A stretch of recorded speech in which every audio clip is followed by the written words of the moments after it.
Welcome, my friends, back to Marvel Snap. It is a brand new season.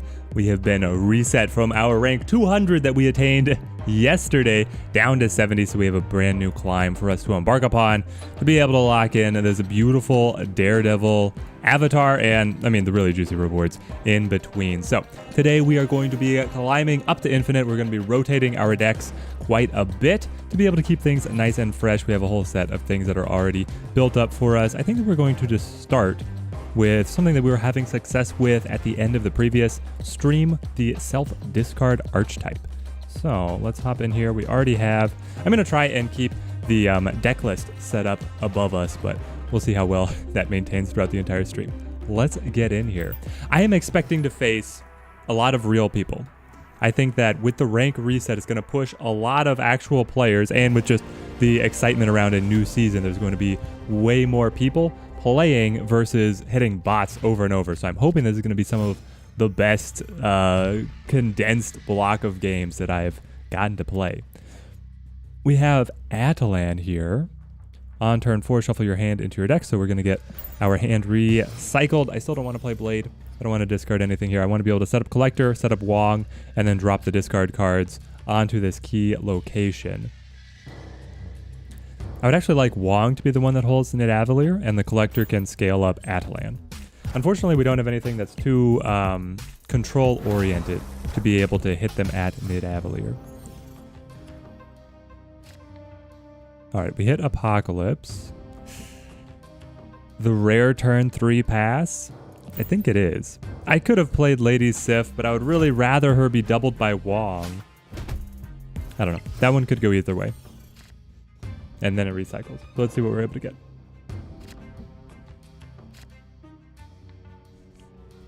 Okay, we were able to pick up Nakia, Wolverine, Blade. Let's go ahead and play Nakia.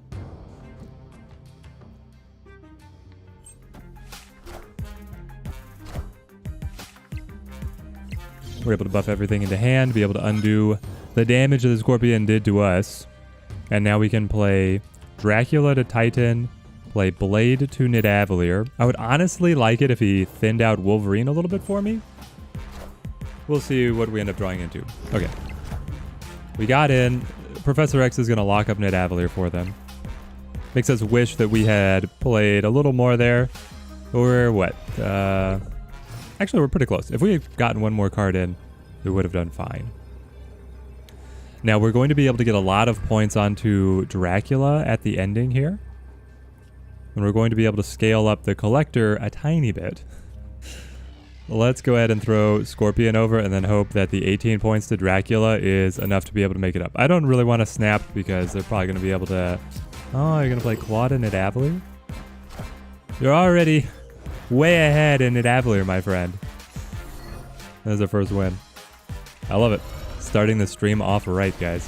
So, the interaction with Dracula, he will cut Apocalypse. Apocalypse will then do his full cycle where he's discarded, empowers himself by 4, comes back, and Wolverine, or Dracula, I said Wolverine because he's right in front of me. Dracula will then take on the improved strength of Apocalypse, which the developers have said is not the intended reaction. So likely once we get the balance patch or just the new season patch, they will change that up. And then Dracula will be basically 4 points worse. Here we go. We have Morbius, Scorpion, Apocalypse, Jotenheim. Interesting. We could play... Dracula is actually a perfect play for Jotunheim because whatever negative, positive power he has, he just sets himself to the power of the card that he discards. So, we're in an excellent spot. I would like to be able to play Scorpion here. Tinkerer's Workshop, giving us the extra energy. Is there a 3 energy play? Not really. Let's just play Scorpion. Be able to sabotage his hand. He plays Nakia. We play Scorpion. Those Nakia is only for 1. It's the the constant counterplay of this patch. Because they buffed Scorpion, and then they left Nakia very strong. There's our own Nakia. Now, Strange Academy can really screw things up for us by shuffling things over into Jotunheim. But I would also like to set up Wong And if I play Wong to Strange Academy, he could slide over. I'm wondering if I want to sacrifice, quote unquote, sacrifice something to Jotunheim a little early. But if we don't draw other cards that will cause discard effects, it's not the most pivotal. At the end of turn 5. That is pretty late. It only lets Jotunheim work a little against us. Land here. Alright, they clear that one block. Likely playing... Is it actually a death? Would it be a death deck if they've only set up 3 kills so far? It could be. They'll be able to play death for 6 right now. It's always good to keep that in the back of your mind. Ooh. It's very tempting to play Swordmaster Blade because they're getting doubled. We'll be able to chop up Apocalypse teeny tiny. Because we don't see Dracula right now, I feel like we need to. It's going to sacrifice Morbius, most likely. And it's going to set out Wolverine randomly. But it's going to put so much power onto the Apocalypse that I think we'll be in a good spot. How have you guys in chat been enjoying the new season? But does anybody have Daredevil yet to be building Daredevil decks? That's what I'm hoping to see, is some Daredevil decks and the new interaction around them being able to see your turn 5. There goes our Morbius. We expected to lose him. Apocalypse goes +4. Comes back to hand. Blade sends out the Wolverine for free. Ah, he goes to Jotunheim. No. And Apocalypse comes in again. All right, Apocalypse up to 18 is feeling great. Then we get shuffled all around. Oh, we're going to fill up the Tinkerer's Workshop. Okay. So we're guaranteed to lose the Tinkerer's Workshop. We're doing okay over here. I think we just play Apocalypse and see what they've got. I feel pretty good. It could be the Destroyer, in which case I still win because Apocalypse is bigger than him. And the Wolverine Swordmaster is doing it. They could play Destroyer over here to Jotunheim, I suppose. I guess it's down to the 50-50. Do they think that they can win by playing the Destroyer here, or do they play him here?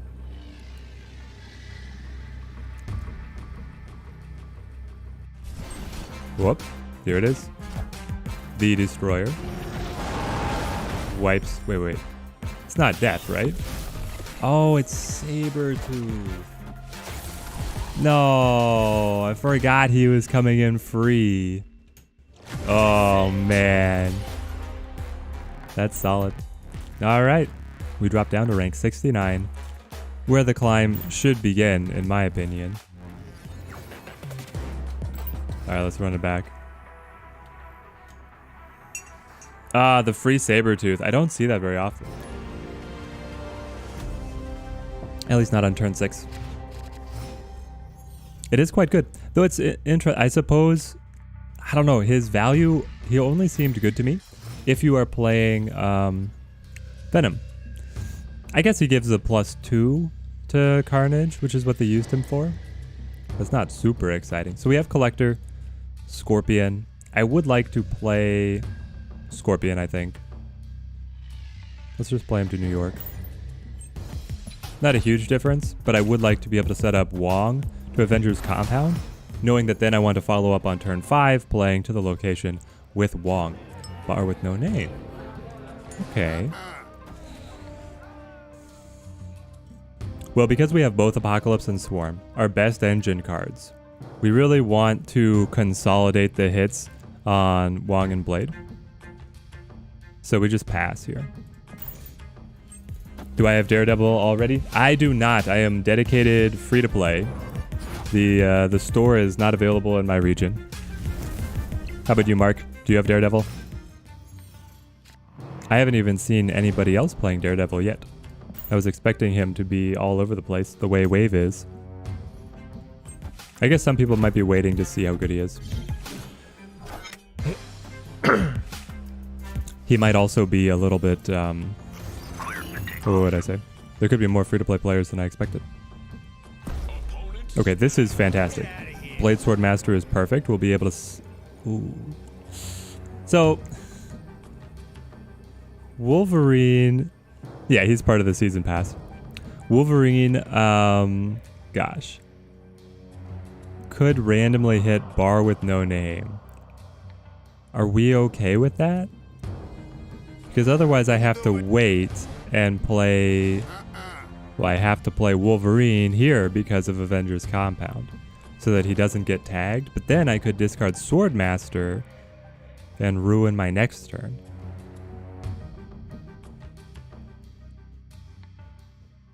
Interest. No, it's fine, because New York will allow me to send Wolverine back. Okay, we worked it out, guys. We worked it out. You do have him, Mark? What kind of deck are you running him in? He seems really fun. And I don't know if a Guardians of the Galaxy deck really comes alive with him, or if he just helps improve your other control decks, because like Professor X is crazy with him, right? You get to see exactly where they go, and then you either lock them down. Hobgoblin as well. Looks really good.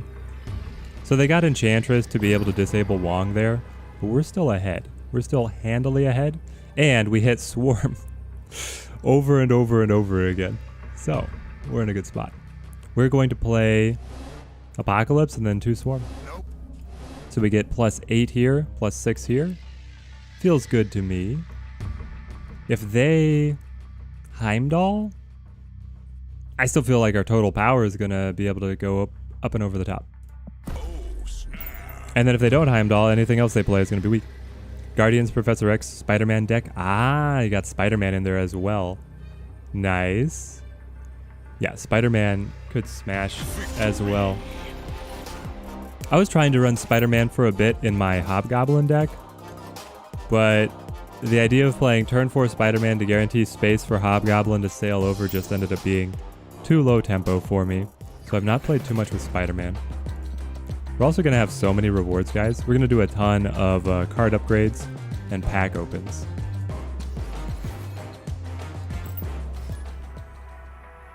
So Mark, do you think that Daredevil is going to be a meta card, or is he just going to be kind of for fun with these Guardians decks? Because Wave was obviously like A tier meta card. Thor was like D tier, never gets played. And now everybody's trying to figure out Daredevil. We'll open up with Scorpion here. Oh no. I wanted to be able to hit the multiple man. More for fun. It's hit or miss. Okay, cool. I wonder as they release their other cards if there will be more synergies that kind of bring him up to snuff. Because Thor, obviously getting the Mighty Thor, Jane Foster, those cards were meant to synergize together. And I wonder if they're going to have something else that'll be very good with Daredevil. And what it will be. Because the other stuff that we're kind of expecting is to get She-Hulk. But She-Hulk doesn't seem, with the abilities that have been leaked, to have synergies with Daredevil. Let's play Wolverine. The Rock makes us kind of sad. We don't have a lot building in our hand. We did get the upgrade onto Swarm, or the buff onto Swarm. So if we can start cutting Swarm up, we'll be able to multiply that buff. But otherwise, our opponent is in great shape with multiple man being able to get the Hulkbuster. Oh, you got a Giganto? You got Giganto to my Ghost Rider. Seems fair, seems fair. And I draw a rock. I feel like this is just a get out. I think the next card that will be meta is the unreleased Absorbing Man. Absorbing Man seems insane. He seems crazy good. Being able to give you that extra on reveal effect. So yeah, I'm definitely looking forward to being able to play Absorbing Man in like my Hazmat on reveal deck. Also my Mr. Negative on reveal deck, because Absorbing Man is a 0 power. So he's going to be then a 0 cost for Mr. Negative. It just seems very good. Alright, we can play Morbius early. We probably hold Lady Sif, set up Wong, be able to get Lady Sif to cut up Apocalypse specifically. And there's Collector. Sweet. So we're able to set up Morbius plus Collector, and then the Wong discard combo, and have Apocalypse as the finisher. Unfortunately, because their movement, they will be able to get into Death's Domain, so we have to win the other 2 locations. So we'll play Collector here. Set up Wong next round. So Mark, are you giving no respect to Valkyrie whenever they release Valkyrie? She seems pretty meta to me. Set all cards at location to power 3. Like, that's insane. Is there a card I would like to have for this deck, or is this fully optimal? No, this is very budget. This is absolutely a budget discard deck. You want Hellcow, and you want either Gambit or Moon Knight. You drop Wolverine, and you drop Swordmaster to be able to fit any of the higher tier discard pieces. And then you're going to be doing great. Let's see, what do we like? We have Nakia. We could have Nakia Lady Sif, which seems kind of interesting to me. But it does also fill up this location entirely.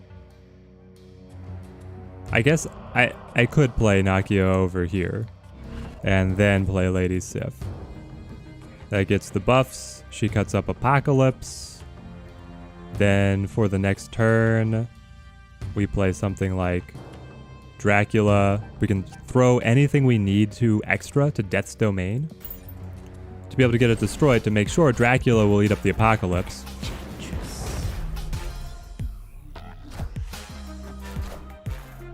Oh, Mark, you think that Valkyrie's only going to work with Cerebro and Hazmat? I mean, she is good with that, but she's also good with ongoing cards. So like a Devil Dino.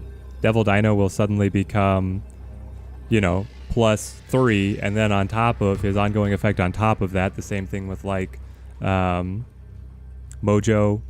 Enchantress again. How does this keep happening to me? Okay, well, we need extra power down here with the Dracula. Then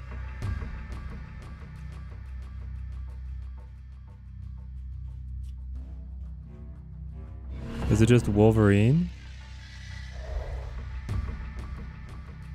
I could play Wolverine.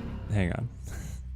If Wolverine is the one discarded, he could randomly go over here. I feel like that's okay for us. It's not terrible for us.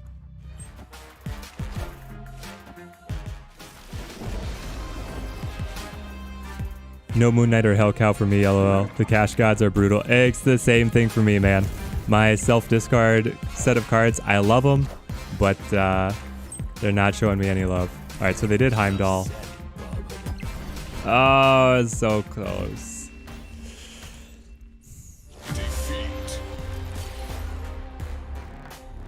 3 points short.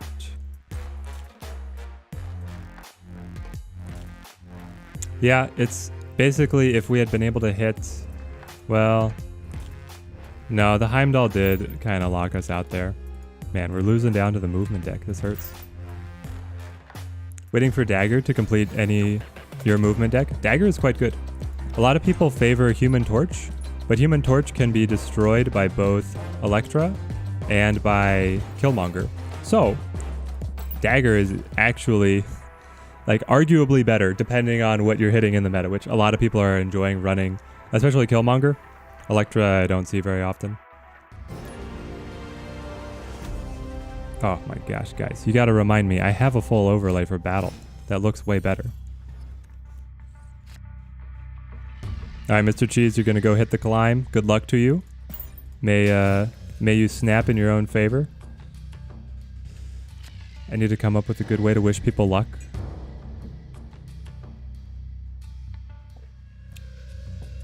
We don't want to play Lady Sif when she's not targeting Apocalypse. The cloning vats here is very interesting because once we set up, if we get, oh no, you have the Collector. The Collector and cloning vats is almost a guaranteed win. We ran one of these games. Oh no.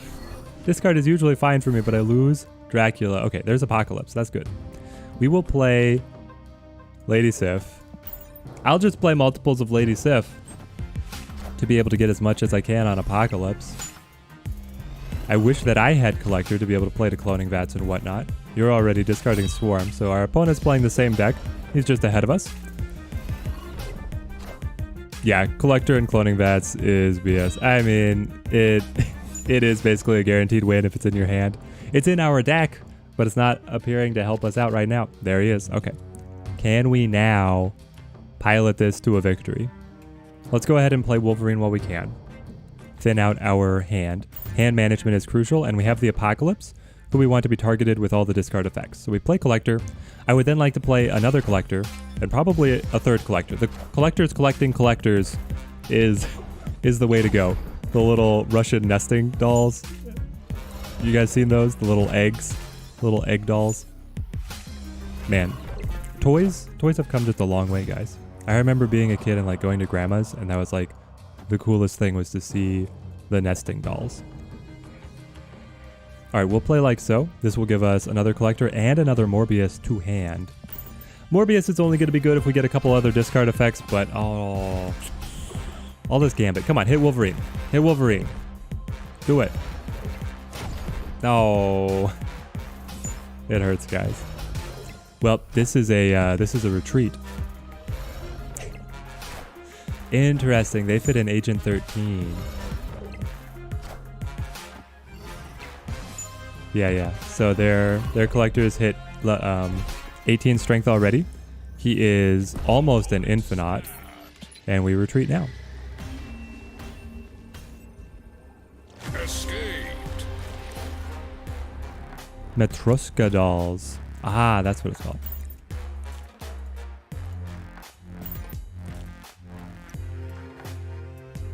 Well, our opponent got the nesting dolls off of Collectors collecting Collectors, but we did not. So, let's give this deck a couple more tries, and then we'll try something else. Either Mr. Negative or... what else did I have that I wanted to play? Maybe The Destroyer.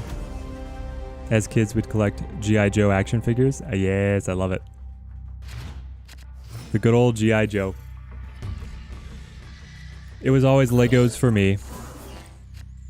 Now it's the Lego kid.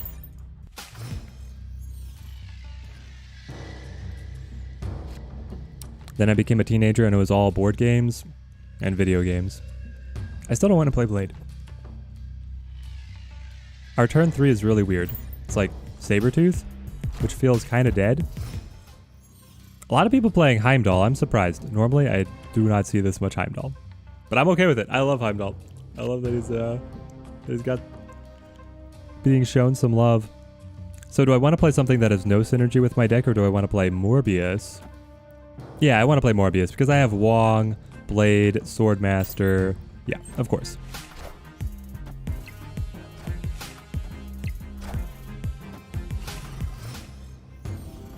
I love this. They're both 2 strength, so Monster Metropolis is giving them both the additional power. We are going to play Wong. Probably to the hub. If we end up playing Dracula to Monster Metropolis, would be quite good.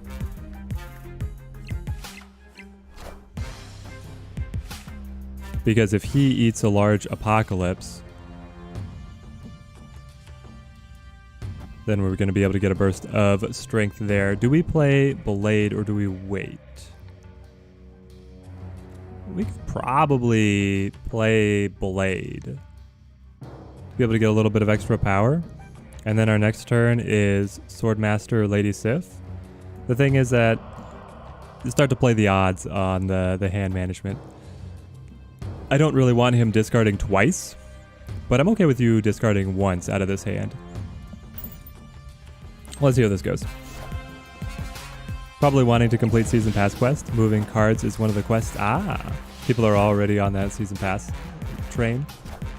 Well, we will play some Heimdall ourselves. I love the deck. And I have a half-decent movement deck built. So we'll be able to play that in a bit.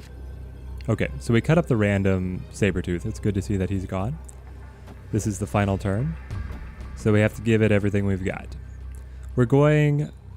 Okay, so can we predict what they're going to do? They're going to Heimdall, of course. 4 cards in hand.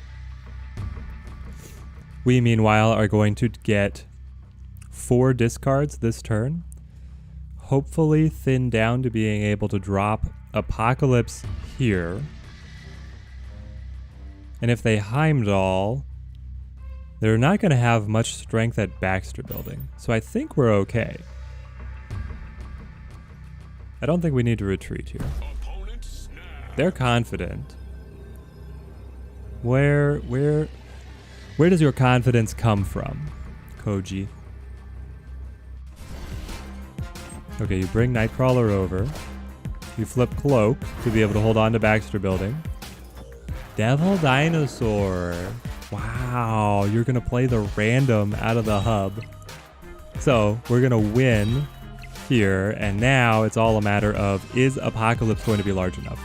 I say yes, because he's also going to steal the +3. So you don't have nearly as much strength there as you think you do. Yes. Look at this. Morbius went all the way up to 12 strength. That's a pretty respectable Morbius. 23 strength to Dracula. It's crazy that as the numbers get big, they get impossible to read. All right. The climb begins here, guys. One more game with this deck, and then we will change things out. Does chat have any requests of what we play next? I don't have Deathwave, but I have pretty much every other archetype. It's Morbin time.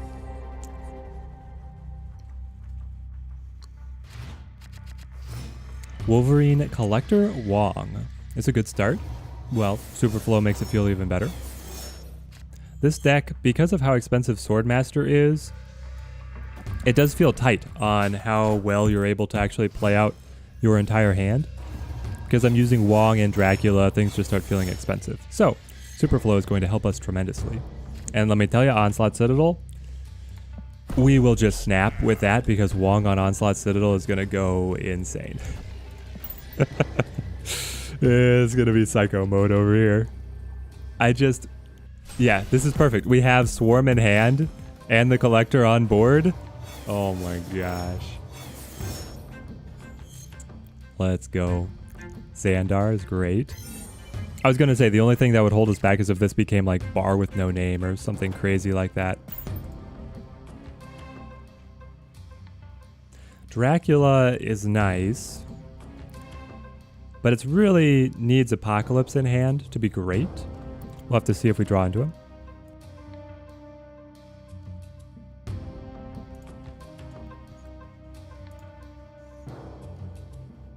What are you thinking about, my friend? You have not played any cards. I don't know what you are playing. You're waiting.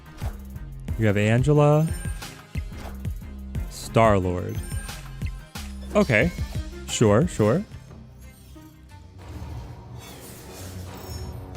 Now here's the question. Do we want to preserve Dracula? I mean, hey, it's turn 4. Superflow is giving us the extra time here. I'll play Dracula.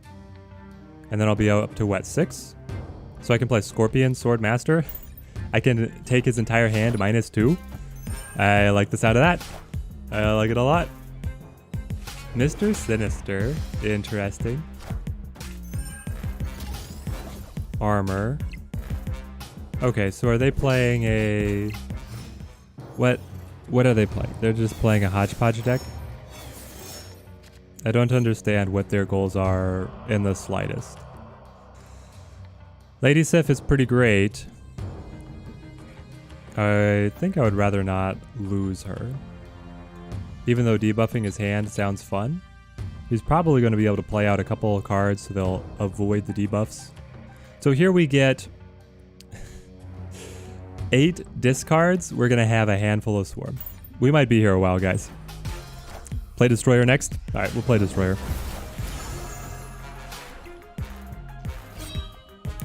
Ah, they're playing Sarah. This good old Sarah buff miracle. Meanwhile, we are going to cut Swarm into teeny tiny pieces, and he will just regenerate and then be able to mob the board. Hopefully, we draw Morbius. If we can draw Morbius, he's going to be able to hit for, what, 16? 18 once Dracula triggers, to be technically correct. Have you guys seen the full Swarm hand before? We're not even going to have board space to be able to play it. Actually, we're probably not going to be able to draw a new card, are we? We're already up to... Yeah, there it is, the full 7. The hand is completed. And it goes again? Oh no. Also question, guys, what's the biggest collector you guys have ever seen? 27 is getting up there for me. I think I may have seen larger, but it's not often. If only we'd had Nakia. Alright. Oh, we already snapped. Yeah. We snapped as soon as we saw Onslaught Citadel with Wong in hand. Any tips on deck building? Somewhat of a new player here. Let's see. Tips on deck building. Yes. I'm thinking about doing a video guide, so I have actually thought about this. I think you start out with what is like your favorite card or the key card that you want to generate power from. And so once you have figured out what like the specific combo is that you really like say you love Collector. So then you think, what are cards that make Collector better? And we actually lose this because of their the low swarm there. The Collector carried us, but it wasn't enough. And then the Dracula, they were able to pop over more in Superflow, and then Onslaught Citadel giving all the power to Mojo. Hang on, would we have won if we had not played... I mean, we had no way of knowing they were going to play Mojo. But if we had not played Swarm, we would have been -3, so at 13. And they would have been -12, taking them down to 11. Yeah. So if we had not played this Swarm, we would have won the game. Oh, man. Yeah, you heard I like Swarm. I do like Swarm. I like Swarm a lot. What gave you that idea? Okay, we're playing Destroy Me. Something new, something fresh. Update the deck list. Browse. Let's see. Where is Destroyer? The Destroyer. Done. This looks right. All right. Overlay is updated. Playing in. You've seen a 32 strength Collector? That's amazing. It's probably like a bounce deck, right?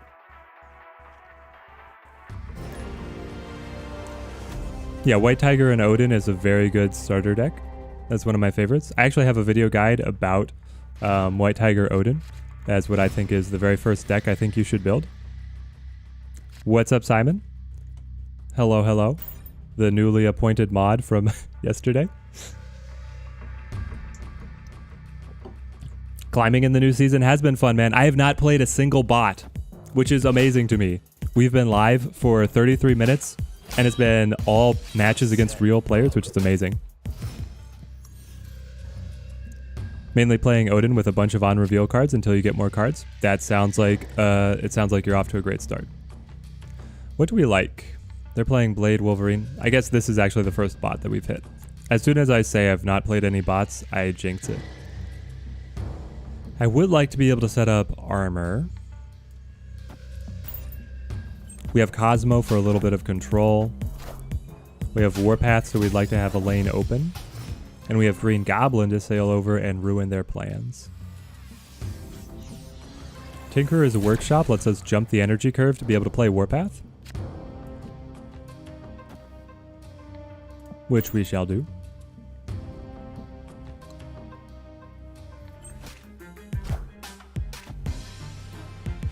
Odin White Tiger, Odin Wolfsbane, won me so many games early on. Yes, it's very good.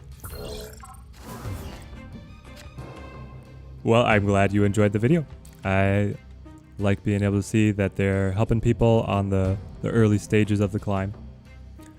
Let's go Green Goblin here. I don't really want to play Sandman, even though it's interesting to me.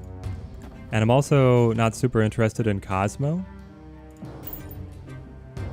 Warpath is able to give us the lead here at the Hellfire Club. But yeah, so if I'm deck building, I think of what is the core engine piece. I then think of what empowers this with synergies to it. I look for potentially a second engine piece that has some synergies as well, so that the deck is a little bit more consistent. So in the case of on reveal, you think, okay, so I love Odin being able to duplicate my powers. So then I play White Tiger, I play Wolfsbane, I play Ironheart to be able to be these powerful on reveal abilities. And then later on I think, okay, what helps empower these even more? Let's play... Professor X is quite risky here, but it would be fun. Oh boy, we got the bots coming in again. Gotta love it. We could also wait.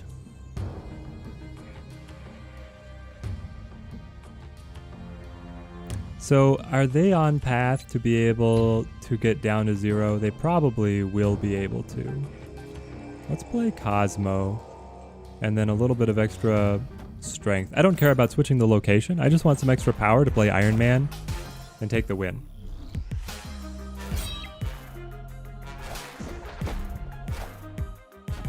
This one we didn't get to draw Destroyer, so I'm left feeling a little sad here.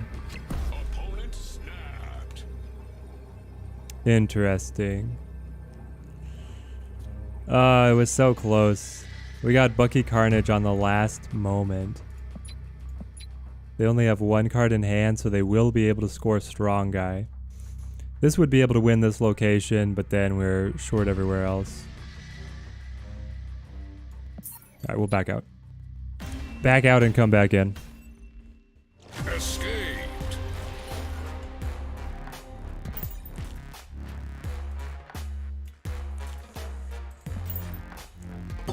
Then once I figured out for a deck what the main synergies are, what the main engine cards are, and basically put in everything that fits together if I have open slots, I look at where the energy curve is. So I try and have some early tempo plays and some late game plays as well. And I also think about what are cards that can just control my opponent a little bit, or potentially that are just plug and play good. So like Electra is really good to be able to fit in. You can always try and just destroy the opponent's one drop. There's a lot of powerful one drops people are playing right now, like Sunspot. They'll put a lot of energy into that guy. So she's great as put into any deck. There we go. Speaking of the Sunspot. Let's see, do we care about some early tempo with the Scarlet Witch? We're gonna play, we have Destroyer. We want to play to a location, lock it up with Professor X and Warpath. We can sail Green Goblin across somewhere else. Let's just play to Washington, D.C. It's not gonna help us unless we got Bucky. Mojo World, okay. We might be able to edge them out here at Mojo World. I hate it when your deck relies on one card and you don't draw it. That's how it goes. Yeah, missing the Patriot is the worst. And then they show Mindscape.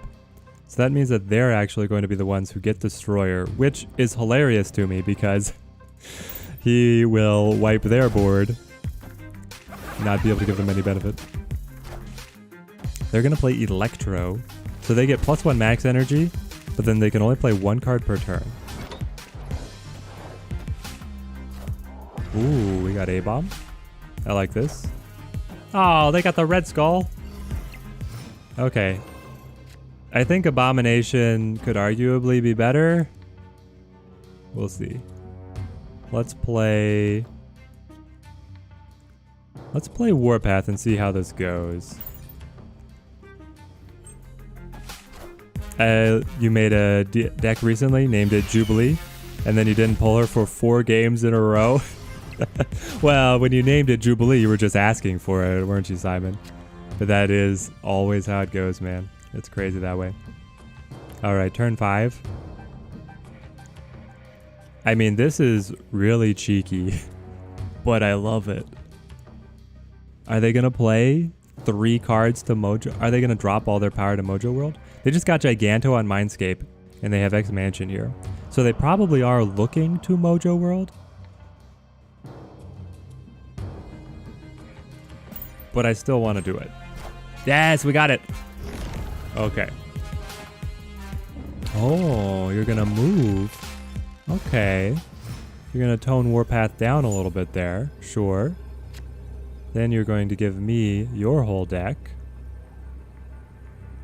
Is it leader, guys? It has to be leader, right? But then he knows I'm playing leader. But leader does win. Do you guys see this? Leader wins because Red Skull is going to give him +2 power. And then whatever he plays... Hang on. If he plays Carnage, because he knows I have leader, he could anticipate that I play leader. And then he plays Carnage, which will eat everything. And then eat everything here. So this is a draw. This is a win. And then because we got the +100 from Mojo World, we win. Oh, man. Oh, thank you. Yes, they could only play one because of Electro. Oh, he thinks he's thought it out. How have you thought it out, man? I know what you have. Are you gonna play... You're gonna play armor? Okay. I don't think that was what you wanted. Oh no, Sunspot! He had enough with the Sunspot. Alright, give him the thumbs up. I neglected to plan out the Sunspot. I don't think we had a better play there though. I think leader was the best move we had. Because we needed to get extra bodies down to absorb the buff from Red Skull to try and win. And now we have all of our mid-season rewards. Let's go to the normal view. Cash in, guys. Oh, it feels good when you're able to grab everything all at once. Grab you. Yep. Go back. We get the White Tiger portrait for platinum. We get the Electra portrait for vibranium. Extra credits for gold. And then what are the boosters? Oh, extra credits for silver. Man, they were just washed with credits. 20 boosters. Yeah. Oh, Agatha Harkness. Wow. I will never play her. Hang on. What's going on? Your avatars are all... Okay, the overlay here is like destroyed. But we got what we got. Do I want to play any of these? I kind of like my vision. But also, we might just rock the new avatar. I will never play her, she will play me. But I will upgrade her because I want the extra shiny cards. And I have not put anything onto her yet. I have no boosters before of Agatha. Well, at least take her up to green. We should upgrade something else to gold. I like getting everything to epic level so that they're all gold cards in hand. That's my play. I don't care about the foil cards or the chrome. It's all in the gold borders, just like Odin here. So who else can we level right now? Who's a purple that can go on up? Strong guy, but I hate that strong guy art. Let's upgrade Spider-Woman. We have so many credits. We'll be able to get some packs open here. Maybe we'll get a new deck out of this. What would be something that we would pull that would take us into a new deck territory? If we get Death, we could play around with a Self-Destruction. Because I have Venom and Killmonger. I have everything else that I would like to be able to play. Just needing Death. Oh, I got the 50 credits. Yay, I got the rebate. Let's see. Who else comes on up? Maximus? Why are you still blue? I like you. The Sarah buff Miracle deck I would like to be able to play. We have not played anybody doing Sandman or Wave shenanigans. So she might be able to climb actually quite consistently. I like that you have to click nice. Like, yes, you open this and you will like it. Look at the Glob. Max, you can't go any higher for me? Killmonger's already locked up. Let's see. Somebody else. Somebody else. Oh, Wolverine. You're a purple right now. Take you to Legendary. And then this will be a cash for us. Shiny logo. The shiny logo is just like the peak. The peak satisfaction to me. Alright, Give me your energy, guys. Let this be death. We got Hellcow. Yes. Oh, baby, we got it before it's nerfed. No way. Okay. I know we've already played self-discard, guys, but it's coming back. Self-discard. You're out of here. You're gone. I never want to see you again. It's a question, guys. Do we play Wolverine with Hellcow, or do we play Swordmaster with Hellcow?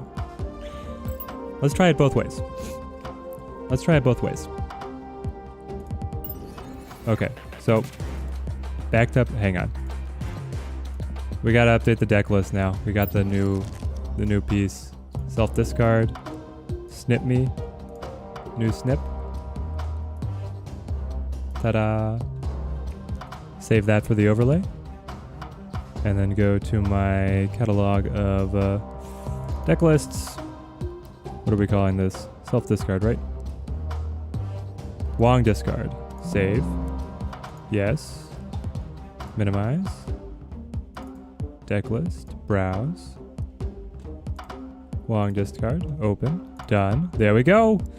I can't believe we hit the Hellcow. There he is. Beautiful. He's not upgraded. All right, let's try and get this guy leveled up. And then switch me over. I have a feeling this is going to be night and day power difference for the self-discard deck. Because I've been looking forward to this for a long time. You think Strong Guy is what synergizes more with Hellcow? Oh, so you want to see us drop Wolverine for Strong Guy. It's interesting, but if I'm going to run Dracula, then it doesn't work as well, because I want Apocalypse to still be in hand by the time for Dracula to eat him. It means that Dracula is basically a 4 energy way to be able to play the power of Apocalypse. Now we would like to begin Collector. Subterranea might break up our combos a little bit, but this is alright. They play Ebony Maw. That is sick, Ebony Maw. Look at him. Dude. Okay, I want this alt art. With the shimmer right in front of his hands is insane. And then we have Negative Zone. Negative Zone's going to be tough, but Morbius could technically fight through it. He might be one of the better candidates to fight through it as well. Let's try it. If Dracula eats Apocalypse, then SG benefits from it too. Hang on, SG? Strong Guy? No, because Apocalypse will come back to hand and then Strong Guy will go back to his untriggered state. Let's play Nakia. And honestly, let's get the rock out of the way. I don't want the discards hitting the rocks. We'll buff everybody.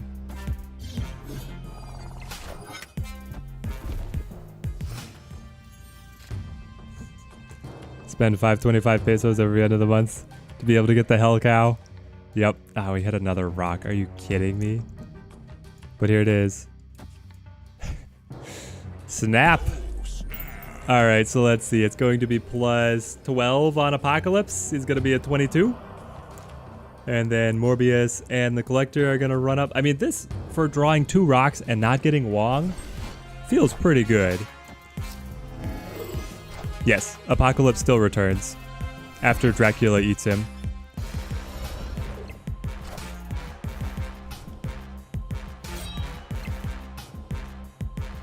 All right, Apocalypse, you're 18. Collector's getting big. I draw another rock. Well, I couldn't play it anyway because I'm going to play Apocalypse. Where do we want to go? And what does he have? He's only played 3 cards and he's just empowered Sunspot the whole time. 6 cards in hand. He could do anything. I have no idea what his deck is supposed to... It's probably like an ongoing deck with Spectrum. I don't know. I feel like this is the better play. But if he can top me here in Subterranea, we lose.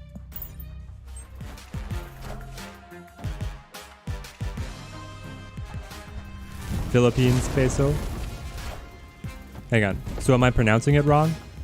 How do you pronounce it if it's Philippines? Do you have the phonetics for me? Oh, you're gonna go to the limbo. No! What am I supposed to do with this? Yeah, you're gonna snap. Of course you're gonna snap. I played Apocalypse because I thought that was the final turn. I could have played Dracula, and then he could have taken up Apocalypse. Should have probably left the rock so Morbius could get a little more bigger. Hellcow didn't discard Apocalypse 2 times anyway. Only once? What? Hellcow only hit him once? Ah, you're right. No, you are right, because I was expecting him to be... Hang on. Apocalypse +4. Yeah, I was expecting him to get discarded 3 times. But yeah, I should have left the rock. Then Morbius would be +2. Good point. But here we just retreat. Because there's no way we're coming back. That turn 6 magic throws us off. All the rocks. Okay, come on. Give me... I want Wong so that I can really show off Hellcow. Hellcow won't hit Apocalypse twice unless he's the only card. But he was the only card. Okay, we'll have to be watching more closely next time.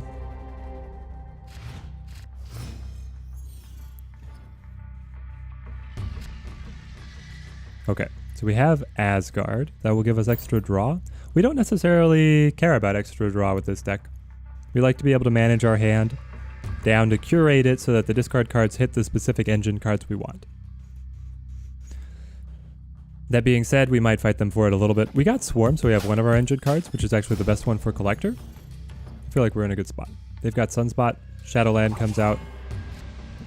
There's Morbius. Beautiful. Let's go ahead and play Collector. Then we'll set up Morbius.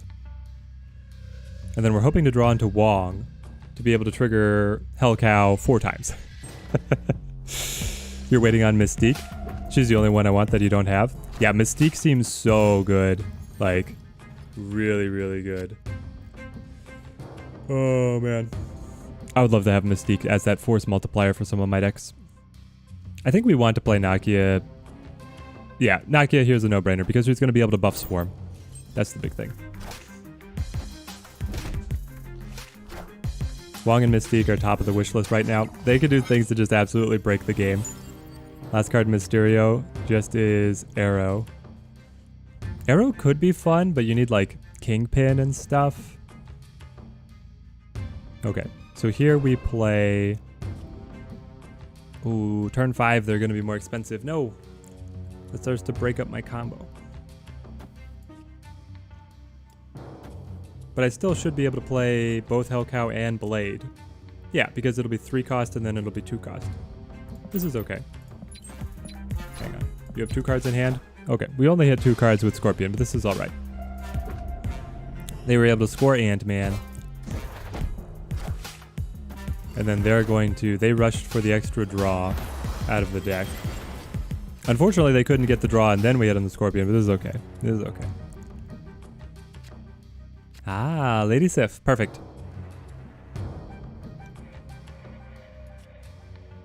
So we play... Does it matter what location we go to? Honestly, the +8 here, this should let us win, right? The location, as long as we hit Swarm a couple times. We probably lose the Lady Sif here, but that's alright. We're going to have 5 power Swarms all for free. And still get decent power on Collector and Morbius. Alright. So we missed Wong. We haven't yet hit the Wong plus Hellcow 4 discards out of a single card. But it'll be alright. You have your move deck completed. Yeah, the Heimdall deck. So you have Human Torch. Human Torch and Dagger. I like the move deck quite a bit. Alright, we're winning Asgard. We should have snapped, guys. Oh, we should have snapped. Alright, Hellcow. You get your first upgrade. I don't want to upgrade out of that screen because there was a bug previously where it would lock. Then you'd have to restart your game. Self-discard. Get Hellcow to green, please. I hate looking at gray cards.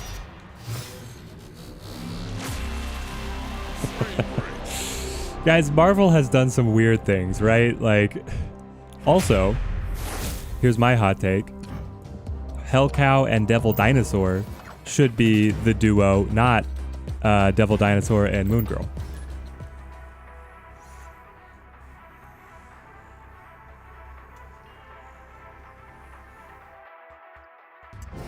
I'm trying to think, what's the top of my wish list right now? Honestly, the top of my wish list is Wave.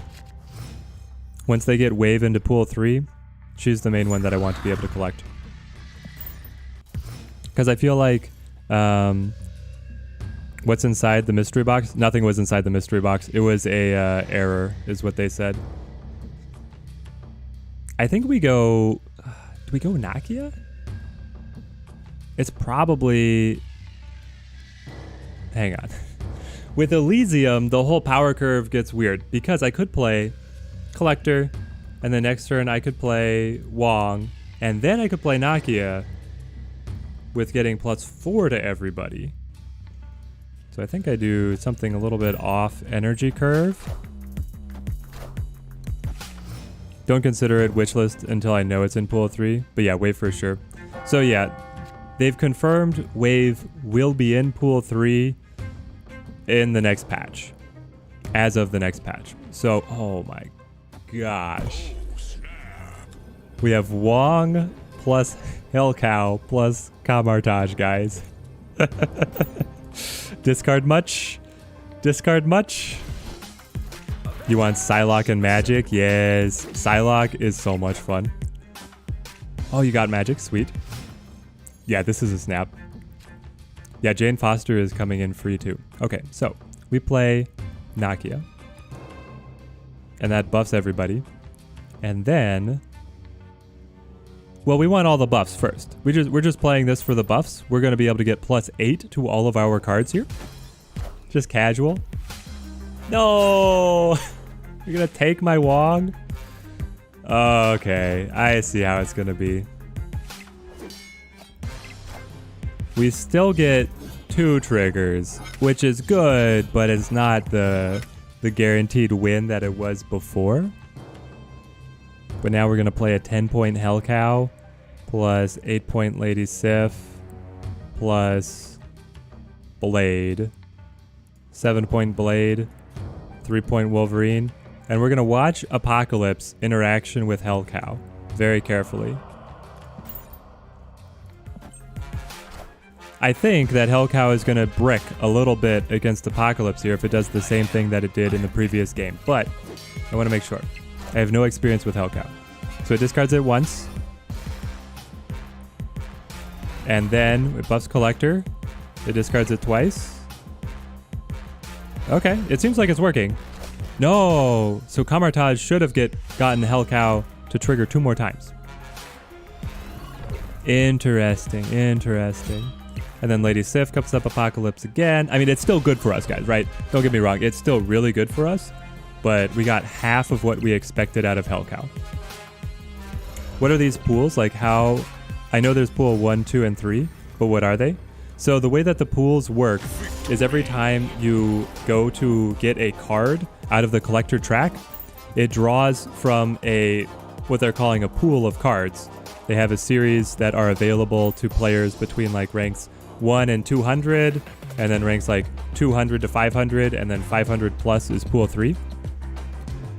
So basically, if you are just starting, you can only draw cards out of the starter pool of cards. You will never not even have a chance at getting Hellcow, which is a pool 3 card.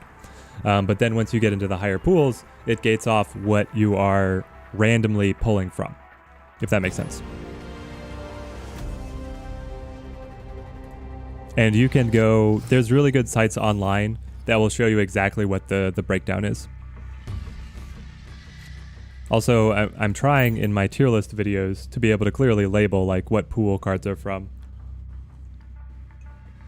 But because my tier list video series is incomplete, I don't want to recommend that as like your resource when you can just go online and see exactly what you need.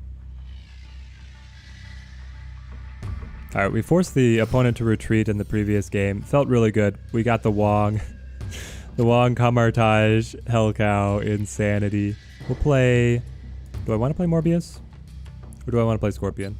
Scorpion just feels pretty good. We'll play him to, hang on, New York. There we go.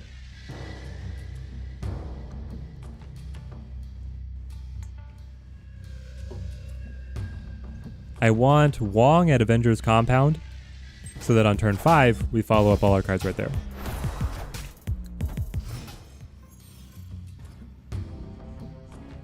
Ah, Asgard. Interesting. We will play Morbius to Asgard. Okay, so this is a deck that I've just recently seen crop up on the ladder yesterday. What they are doing is they're playing a all ongoing deck plus Wong and Spectrum. So the idea is you just spam out all of these cheap cards with the ongoing tag, and then you set up Wong, and then Spectrum hits the board and gives +4 to your entire board. And it's pretty good. It's pretty good. Obviously, they have to get Wong for it to be exceptional, but it is quite good. Turn 5. Oof. So I'd probably just play Dracula, right?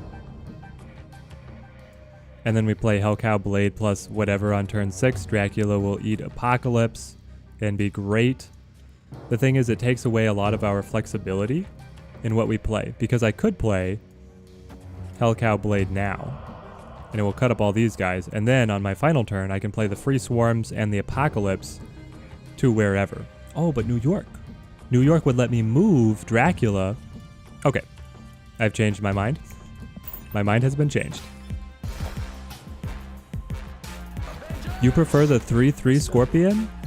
But that's so expensive, nobody used him. So do you think that Scorpion is too strong now?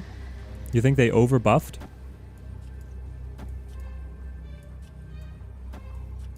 Alright, so we move Dracula over to New York to be able to win that. We play our whole set of cards down here. This will take us up to 8 plus 7, 15. So we will be ahead. They could top us relatively easily. But then Morbius is going to get enormous. So we snap. We snap and we sit back and we watch. You just want the extra 1 power? You want more power on Scorpion, but he's debuffing their entire hand. Oh, that's true. Dracula could hit Swarp, couldn't he? There's their Spectrum.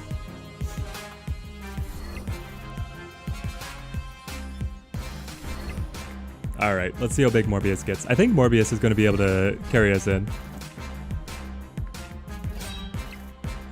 I really like the Scorpion effect, and it was a way to be able to counteract how popular Nakia is. Also, if you have extra ways to be able to trigger it, like Scorpion plus... no, there's a Swarm, of course. But this is okay. We win by a single point in the central compound. Whew. You want Okoye to go back to +2? No, Okoye was too much. Okoye needed the nerf. She was in every single deck. And she was so swingy. It was like, if you play her on turn 2, you win. If you play her later, it's just dead. Alright, a little bit more with Hellcow. I'm loving this.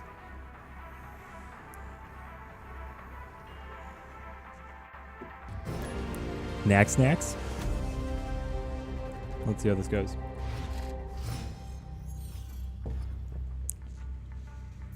The deck feels so much better with Hellcow instead of Swordmaster. It's just night and day. We'll play Agent 13. Give me your random card. I gotta wait to have a collector on board. That's alright. Baron Mordo. Sure. Let's play collector to the hub. It would be fine if Nakia was 2/1 plus buff 1 in hand. I feel like they might go that direction for changes. Okay, Mirror Dimension. If you become Central Park, I am going to be so mad. So mad. But here we go. We want Wong to Central Park, and they're playing Self-Destruction, of course, so they can clear the squirrels away. Meanwhile, we get stuck with them all. No.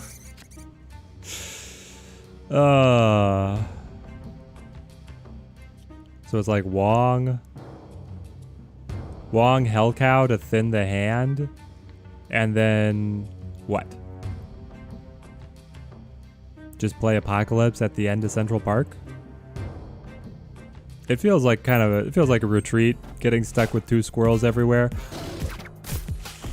Thank you, Killmonger. Guys, if you're in my opponent's shoes and you see this, don't play Killmonger. You've locked, the opponent's board is locked up. Easy win for you out after that. Easy win.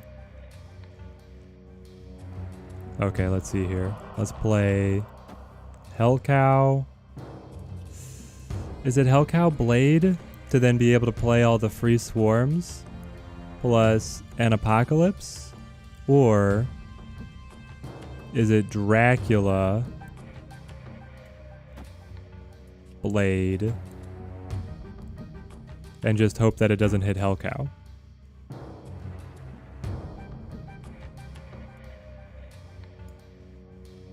It's pretty tight. I'm gonna go with Hellcow Blade, and then I suppose I'll play the Baron Mordo just to get the extra power. We had the energy for it.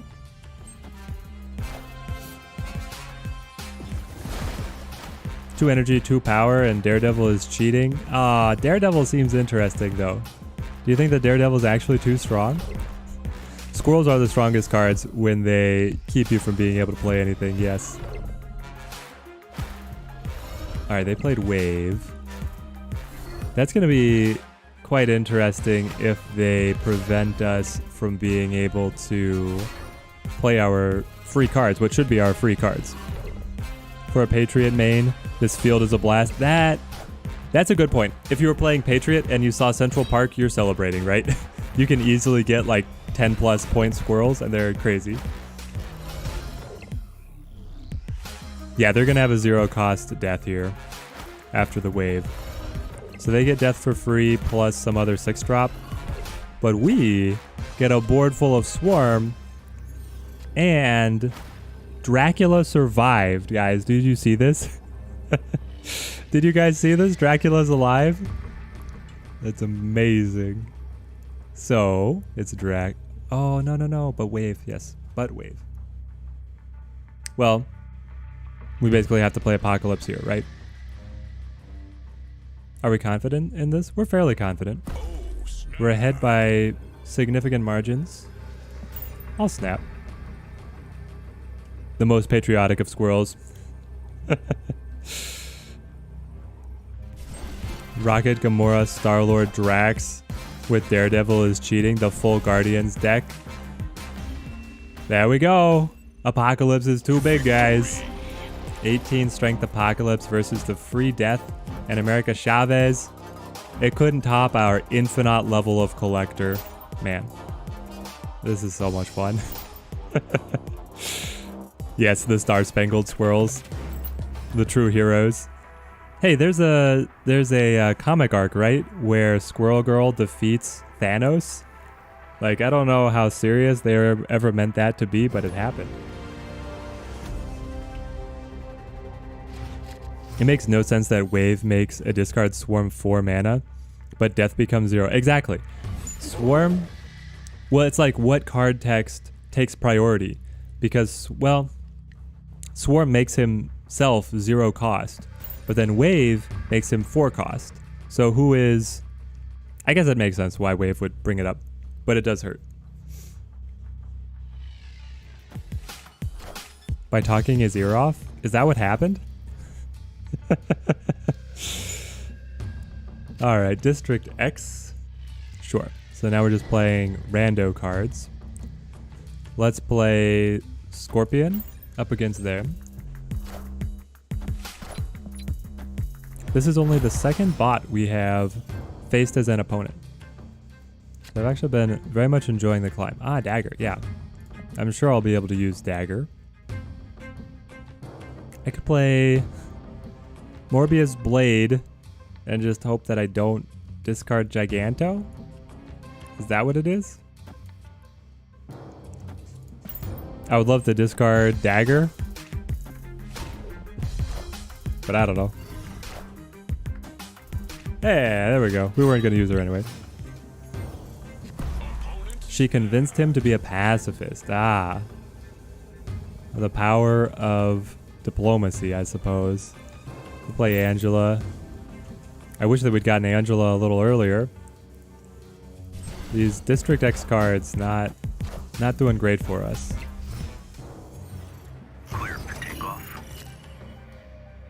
Hulkbuster is actually good comboed with Angela. Because he clips on, he buffs her. Oh, Red Skull. Okay. Well, now I wish that he was his own body to be able to get the extra buff.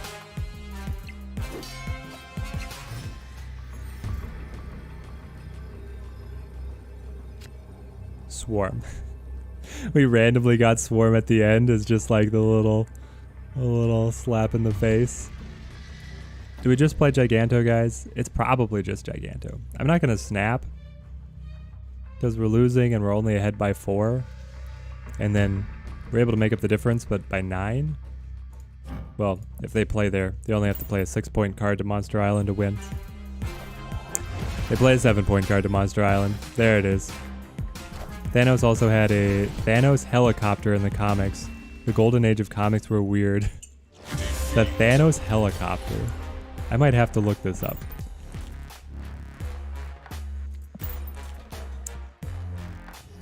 The Wheel and Wallman 80s comics. Gotcha.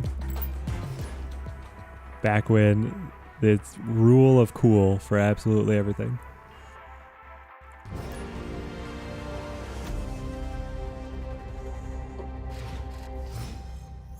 Okay, I think that we have celebrated the Hell Cow pull enough. After this game, we'll go to maybe our own movement deck. Seems to be what a lot of people are trying to play. We'll play Scorpion to Mini Lab.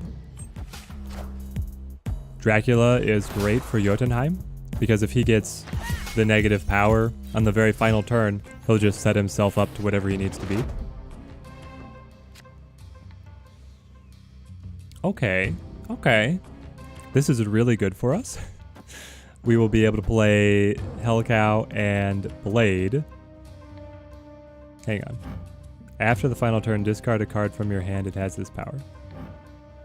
Cards here are not revealed until the game ends. So what is the order, guys? Does Dark Dimension reveal and then Dracula resolve? Do you guys know?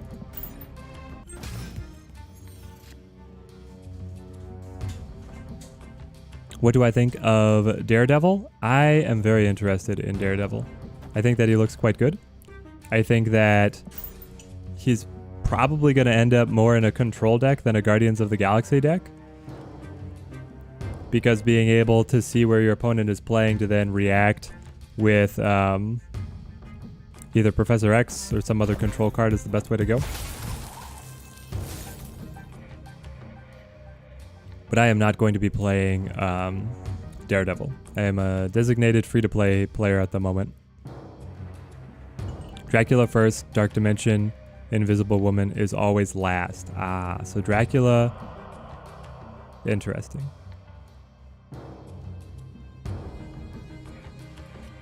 I don't know what we want to play here. If Dracula goes first, then he's going to get the Apocalypse power, which is fine. But we're really missing out on some of our great engine cards. I need like a Morbius to make an appearance.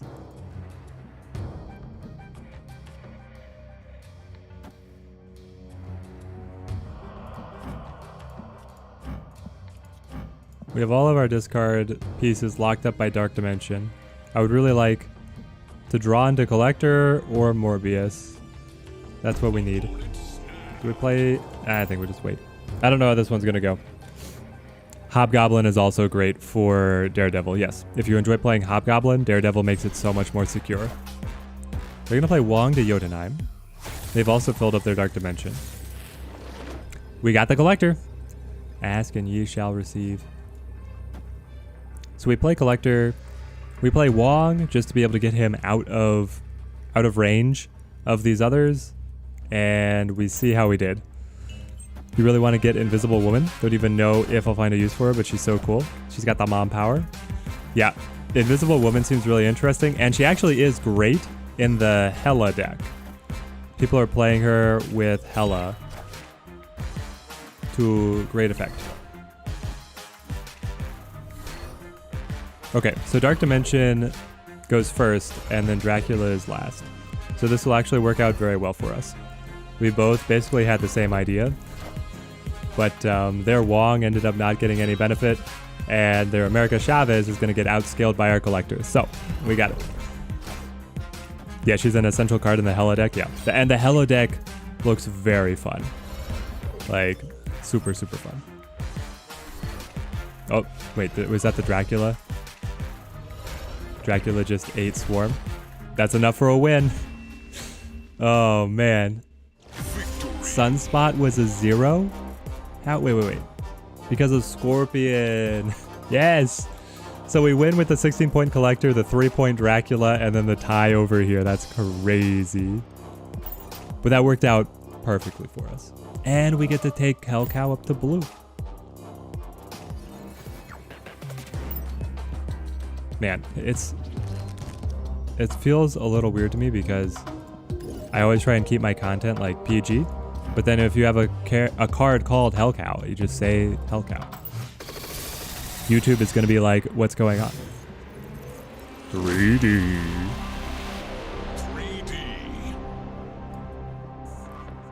Why does it have fangs? What is the origin story of Hellcow, guys? Does anybody know the comic origin story of Hellcow? Okay.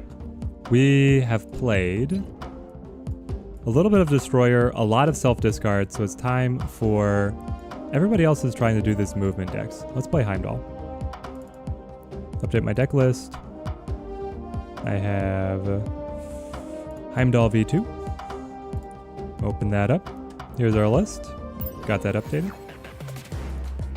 Take us back into the battle overlay. Make sure this updates.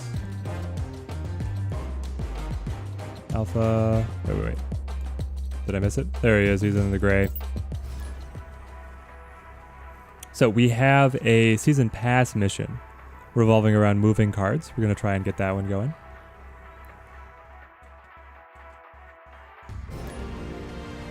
Be able to unlock as much as we can. Yeah, if you see Invisible Woman, you just assume that you're playing a Hela deck. I don't see her in anything else, really. I don't know what else she would be good in. There's probably something that will come along that'll be able to make use of her. We can play Okoye here to try and hit multiple man. And then on turn 4, we do have the Vulture Iron Fist combo that's very efficient.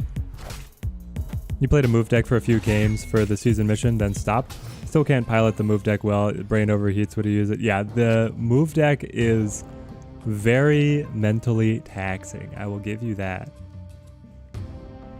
Dark Dimension is also going to screw with us a lot, because basically we can't use that location to be able to start our combos. But our opponent will be able to. I don't know what I want to use here. Maybe it's Vulture? Yes, it's definitely Vulture. Okay, so Vulture comes in, and then we can play Iron Fist Hulkbuster combo to be able to kick him to the side. Though at the same time, Heimdall is going to be able to do that for us. But I suppose I could... Hang on. For turn 5, I can play Cloak to bring him back, and then Heimdall kicks him over again. Or I play Heimdall over here to Dark Dimension. Yes. Okay. We have options, but I have to make sure they play in the right order. Iron Fist, Hulkbuster. There it is. I only know that Hellcow is actually a vampire. He could be from the Spider-Ham comic universe, maybe. Oh, no, that would be great. We get a full Spider-Ham deck with the Spider-Man variant and then Hellcow. That would just be Hilarious. We'll play Cloak. Be able to pull Vulture and Dagger out to the side. Then we can play Heimdall as the final turn. I think this is the best we got. It's going to be close. Hellcow is the Morbius animal form. Instead of a flock of bats, Morbius turns into Hellcow. Or just a flock of Hellcows. Oh, man. We'll send him back. We get at least a poker here. Hang on. We're going to send Cloak and Dagger over. And we're going to have a 18-point Vulture in center. The thing is, I could just not care about Dark Dimension at all. With 3 cards, he probably beats me. If the only thing I'm playing there is Heimdall. So, I could play Heimdall right here. And then be able to have Cloak and Dagger kick over, win that location, Vulture Heimdall together, win Kleintar. That feels good to me. I'm just waiting for how powerful this Patriot deck is really going to be. It's so evil that they let you play Spider-Man in the tutorial and then he's pool 3. Yes, you get the awesome voice lines and he's talking with Nick Fury in the tutorial. And you're like, yeah, I got Spider-Man. And they're like, yeah. You have to wait for like a couple weeks before you're going to have a chance at collecting him. Dracula was hungry and he was in Switzerland. He found a farm and drank the blood of one cow and left thinking the cow was dead. She was buried, and after 3 days, she rose from the earth as undead. This is the origin story of Hellcow. But now that we're talking about Spider-Man, he is actually a good Daredevil companion. He certainly is. When you know where they're playing for turn 5, you can lock them out for that turn 6. And we certainly made the right decision playing Heimdall to Kleintar. Getting that extra +6 actually won us the game. We should have snapped, guys. We won the left by one point though, so probably was better that we didn't snap. Okay. How many credits do we have? We still have 18 credits. Or 800 credits. Why did I say 18? 800 credits. Let's turn some of these purple cards into gold. Doctor Strange. Take you up to Epic.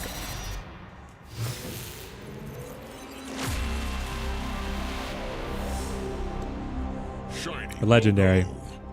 Legendary, not epic. The gold and the shiny logo is just so good. Alright, here's another Collector's Reserve, guys. We got Hellcow last time. Ooh, Ronin. Ronin the Accuser, ongoing. +2 power for each card in your opponent's hand. Not in the meta at all, but there's a world where once I collect Rock Slide, guys, it's going to be Rock Slide, Maximus, Baron Mordo, Ronin. And it's going to be a hilarious deck. Absolutely hilarious. It's still a bit weird they use Daredevil instead of She-Hulk as the main card, considering her Disney Plus show is right around the corner. I agree. Everybody was expecting that She-Hulk was going to be coming out. And it just seems right. Like, you follow the steady drip of Disney Plus shows. I have a feeling that she's going to make an appearance in whatever they rebrand Nexus events to, though. So I have a feeling that we will be seeing some more She-Hulk. It's nice they gave love to the Punisher this season. His variants are kind of meh, but the new one is cool. The new one looks so good. And then you get the card back. The Punisher card back looks amazing, guys. Out of the Battle Pass. Unfortunately, it's premium, but it's good enough that it looks pretty premium. The Daredevil card back also looks good, though. Is She-Hulk a hero for hire? I mean, she is a lawyer, right? So you can hire her, but I don't know if you hire her for hero work. How do we like to play this? Sinister London is going to make this very mentally taxing. I could play multiple man to start duplicating him like crazy. I feel like we really need him to be a little stronger first, though. Play Forge, and then we'll play multiple man to get the buff. Ronin with Maximus is a good combo if you have him too. I do have Maximus. We're definitely going to be experimenting with that. But I feel like I really want Rock Slide to be able to make it all come together. Now we play multiple man and we duplicate him. Hoping to duplicate him to Asgard. not sewer system. Because then when Doctor Strange pulls him, he pulls both copies together. But if the copies are different strengths, he won't be able to pull both together.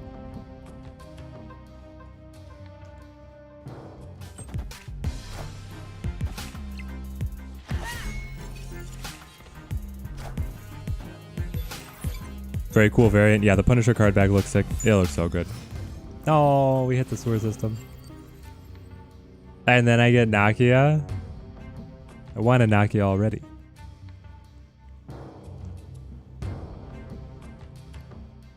Let's see, what is the combo? I mean, Doctor Strange pulling multiple man is good. I could. Doctor Strange to Sinister no, that doesn't make any sense. Being able to get the +4 to all these cards in hand also feels pretty good with Nakia. But then my turn 5 is like Doctor Strange, Cloak, turn 6 Heimdall. Okay. Okay, we can take that line. The Punisher card back was the main reason I was tempted into buying the season pass. I did skip Thor Love and Thunder, so it's all good for me. Yep. The Thor Love and Thunder, I mean, Thor was not that exciting. And I liked the Hammer card back. I thought that was pretty cool, but yeah. The new card back for Punisher just looks so good. Well, now Doctor Strange... Hang on. Move your highest power card to this location. But if it's Doctor Strange, he doesn't trigger, right? So I think I need to... Vulture... Hang on. Just Vulture like so. And then Cloak. I don't know, there's something to just playing my cards that got buffed by Nakia to be able to utilize the buff, rather than utilizing the bonuses from getting moved around. Maybe it's Dagger, because when she moves to the left, she'll actually gain a lot. And then I can do something like this. I don't feel good about this one.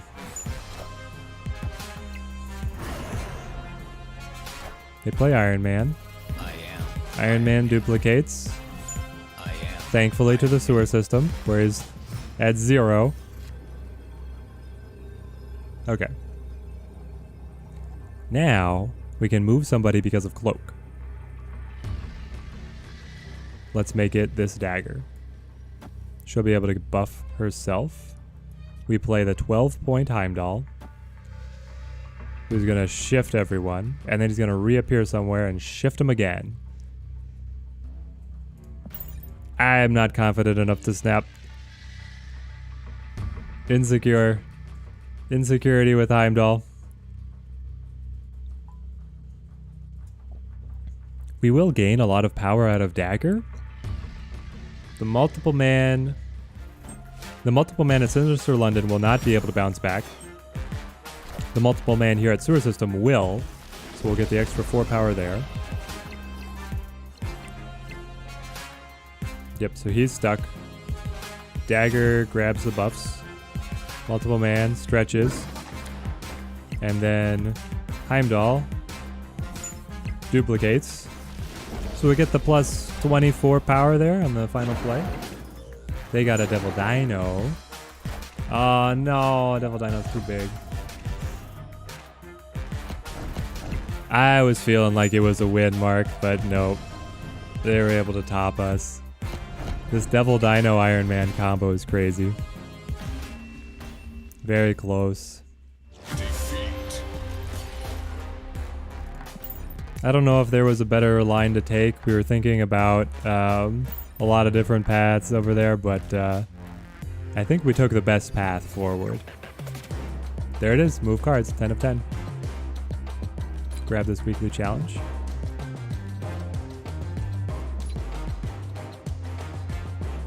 Whoop. What do we get to open? Season pass box. Hey, 100 credits. Claim the credits. Go back to the collection. Change the overlay. We can upgrade something again. So many. We just get this flood of credits at the beginning of the season. I love it. Time for Iron Fist to get gold. We'll play one more movement deck game and then we might change. It's fun to be able to puzzle out. But I've also got some other decks I want to play. I want to play some Hazmat. Yeah, they were playing this like collector variant, but they never drew collector. Which if they had played collector to Sinister London, we would have been in even more trouble. 400 credits? Okay. I mean, a new card is always better, but I won't say no to an extra 400 credits. Let's take my foil Nova up to gold.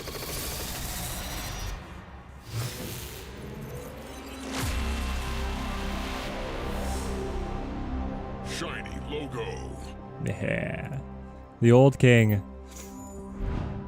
You gotta pay some respect to that release Nova. Maybe the strongest card there ever was, and ever will be. Okay, back into battle. Hey, 2 more upgrades and I finish another mission. Well, we're just tearing through it.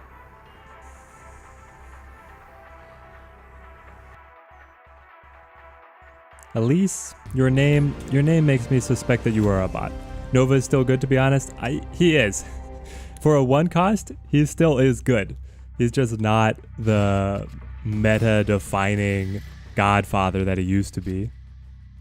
I wonder what the direction was there. Okay, mate, you're gonna say with your most epic voice, shiny logo.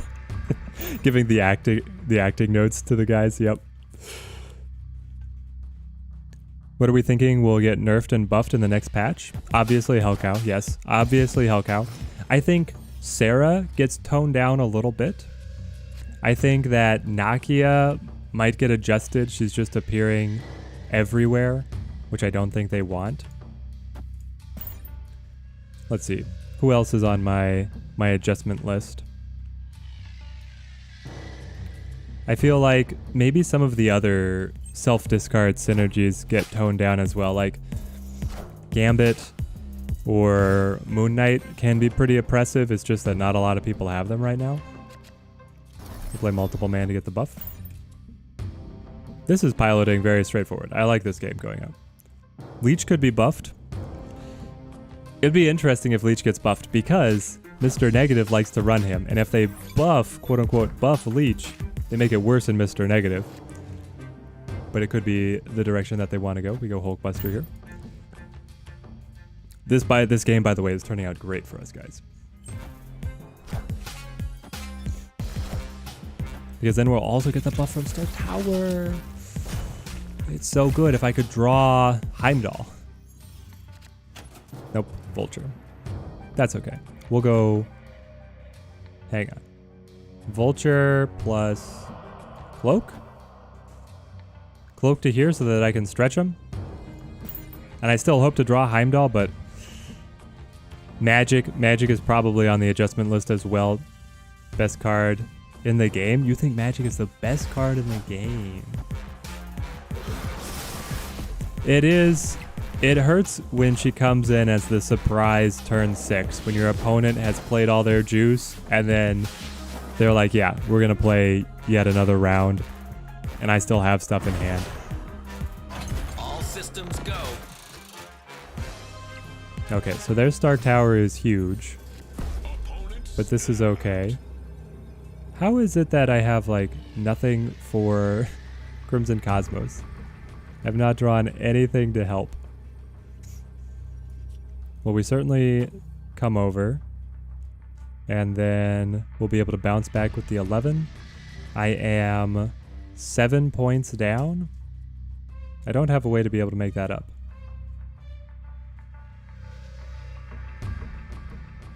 Interesting. I guess this is a retreat. Crimson Cosmos, I don't have anything that can play. For the entire game, I didn't draw any cards to play to Crimson Cosmos. I didn't draw Heimdall. I didn't draw away, like, Iron Fist to be able to kick somebody over. Actually, wait. It's Doctor Strange. That's what it is. Because then he will be able to pull Vulture back. Vulture will be 10. I'll be able to pull another I'll be able to pull another multiple man, which would be enough to win.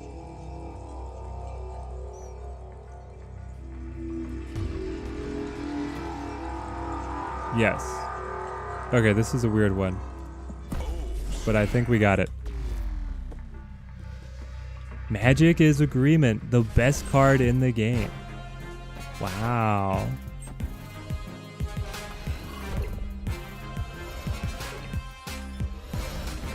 Okay, plus 25 with 2 multiple men.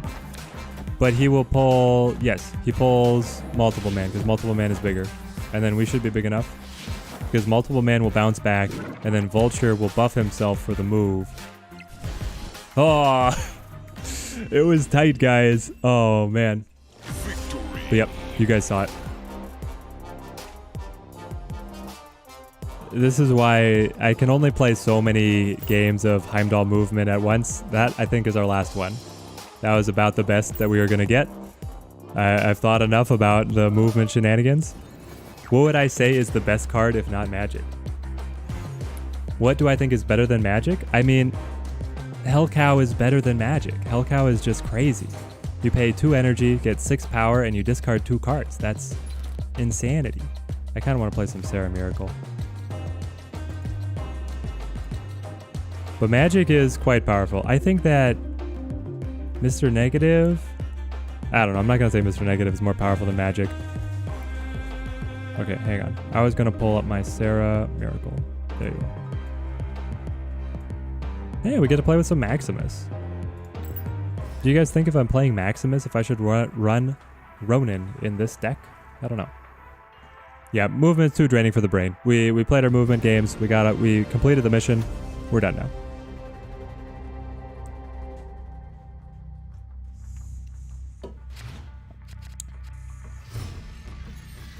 Mojo, Lady Sif, Strong Guy. That's pretty good for us. We get the Nakia, exactly what we want to see. I think we do play Mojo early prior to getting the buff, though. We have Electra to be able to ping one of their squirrels. At least she gets some value. Yeah, it does depend on what you value, because Hellcow is very specifically only self-discard, but Magic is finding her way into everything. Absolutely everything. We'll play Nakia here, be able to get the buffs.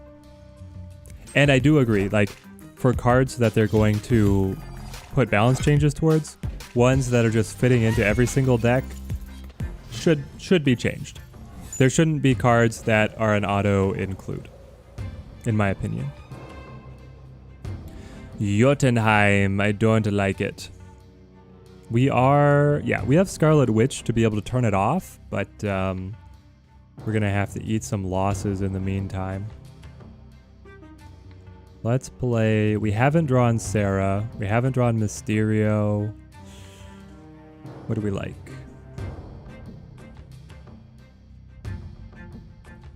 I mean, we could use Strong Guy. We have Lady Sif to be able to thin things out. If we draw Sarah, everything should be cheap enough to be able to play them out. Hang on, why did I draw 2 cards? Oh, they played Maximus. Well, if you're gonna play Maximus, you are playing my deck. You're just playing exactly what I play. I guess I'll play Sarah then.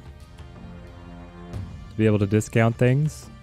I don't think we play everything out to score Strong Guy because of their Maximus, but if they play Strong Guy, we'll play our Maximus. There's Sarah, okay. This board is looking bad. Jotunheim is wearing us down. Lechagila gives us rocks. Central Park cluttered us up with squirrels, and there's a rock. Fantastic. And I didn't get it, like, our draws are garbage. We didn't draw Bishop. We didn't draw, we did eventually get Mysterio, but not till after we'd gotten the buff from Nakia. Let's see, what do we like to hit? We want to play Electra, because she got buffed by Nakia. We want to play Lady Sif, for sure. And then we actually could play everything to be able to score Strong Guy for +6. It just means that we can't play Maximus. Because Lady Sif will discard Maximus. Interesting. Oh no, I don't have board space. I don't have board space because of the rock. Okay, so we do not score Strong Guy, but it's probably more like this. I don't know. This one was weird. I hope they add more Inhuman cards. Is this like a superhero team that you would like to see more of? Who are the Inhumans?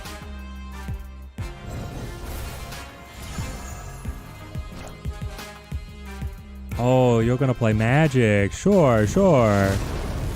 Should I add Magic to this deck? I mean, we've said Magic is so powerful. Is it just better if I play Magic in with mine? You played Mysterio? Hang on. So Mysterio picked up the Sarah ability. Okay.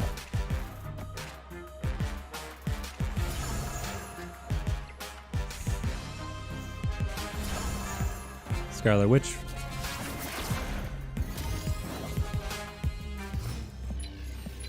You have 6 cards in hand and all your cards are discounted by 2. So we retreat. I don't have Mystique to be able to exactly copy their deck. But I do have Magic to be able to fit in. I just don't know what else I would fit in. Because if I'm going to play Magic, I want to play kind of a higher curve of some other cards. We'll play this variant a little bit longer. Black Bolt is their leader. Medusa is his wife, Lockjaw is his dog, and Maximus is his brother. Ah, okay. So, who are the cards that we are missing for the Inhumans? We need Crystal. I feel like we have most of this team in the game already. So we've already played this opponent Nova. I've just forgotten what deck they were running. Yeah, I flooded the board and they have an entire turn to counter me with a full hand of cards and all their cards discounted. Like, that was the fastest retreat I've ever done. I'm going to play Angela to nowhere because we do have a lot of on-reveal effects, but Angela's not one of them. And we have enough of the non-on-reveal effects to be able to fill in nowhere. Let's see, Gorgon, Camarch, Triton, Reader. Interesting. Prime example of why Magic needs a nerf. It kind of was exactly as we were talking about it. It's like, yep, and then they hit us with this. Let's go Nakia here. So we got the buff from Wakanda Embassy. Now we get the extra buff from Nakia. Feels pretty good. We're going to have to outrun a collector deck though, so it's going to be a tall order.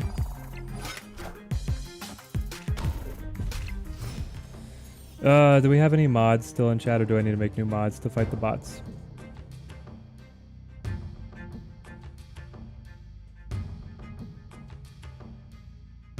Let's see. Mark, you're a mod now. And Brian, you're a mod as well. By the might of moderating privileges, fight them on my behalf. I'll play Strong Guy. We have Lady Sif, so it looks like we should be able to get into a position to actually score Strong Guy. Oh, and we've got Simon to be able to delete them as well. Thank you. Yeah. YouTube someday will figure out how to hold the bots back, but I don't know. The conspiracy theorist part of me says that YouTube understands that they boost engagement, and so they leave them on. Don't mod me, I'm on mobile. Okay. So, what do we like? I do like Scorpion. Now, Daredevil Dinosaur is going to get very strong given our position with potentially playing Maximus. But we did not draw Sarah, so we just need to dump our cards. So here's the thing. Electra with no target feels bad, but Electra as a 1/5, I think is still good enough to play. Let's do it. Maybe we should have held Mojo and played Mysterio instead. Kept the Mojo as the surprise, because now they will be able to play around it. I don't know. At the same time, if we're ahead of them, it still sucks them into needing to play. This Xandar is getting out of hand.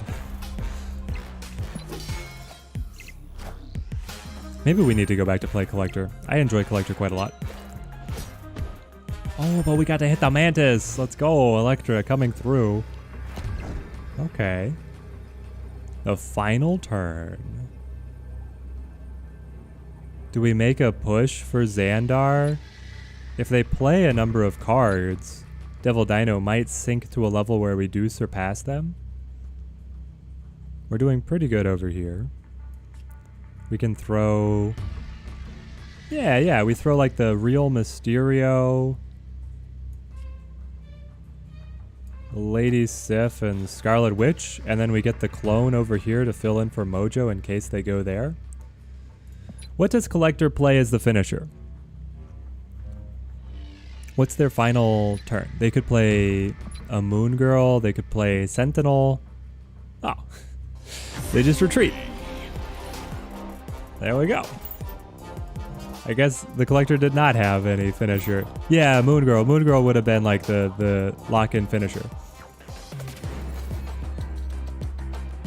Moon Girl, Sentinel, that's probably going to be their best play. But they already had 6 cards in hand, so if they played the 2, they only get to duplicate 3 cards, plus 6 on Collector. Like, it's good. It certainly is good, but it's not... It wouldn't match what we were able to play. And we didn't even get Sarah. I want to keep playing this until we get Sarah.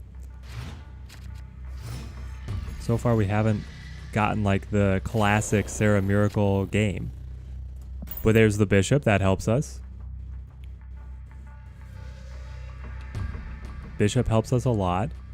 The Bishop Mysterio, if I can hit this with Nakia, is gonna feel absolutely fantastic. It immediately dies. Nova appears and dies. Jotenheim. Guys, how does Mysterio interact with Jotunheim? Will the 5-strength Mysterio lose power at Jotunheim?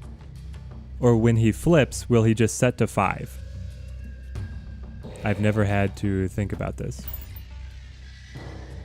You pulled Beast and he's great with your Collector deck. I'm just waiting to be able to have Beast and Falcon for the bounce deck. Beast looks really good in a lot of decks. He will lose power. Okay, he will lose power. Good. We were able to confirm. So we will not be playing Mysterio to Jotunheim. We would like to be able to get Bishop out. Probably to Grand Central. He's kind of important. We can play... We want Jotunheim to tick away at the opponent as long as possible, and then Scarlet Witch sneaks in to be able to turn it off for our cards. This is where we quite happily play Nakia. Get the buff onto the Mysterio. And everybody else, obviously. Still waiting for Sarah, though. Ooh, no! That was the one that I wanted the buff on.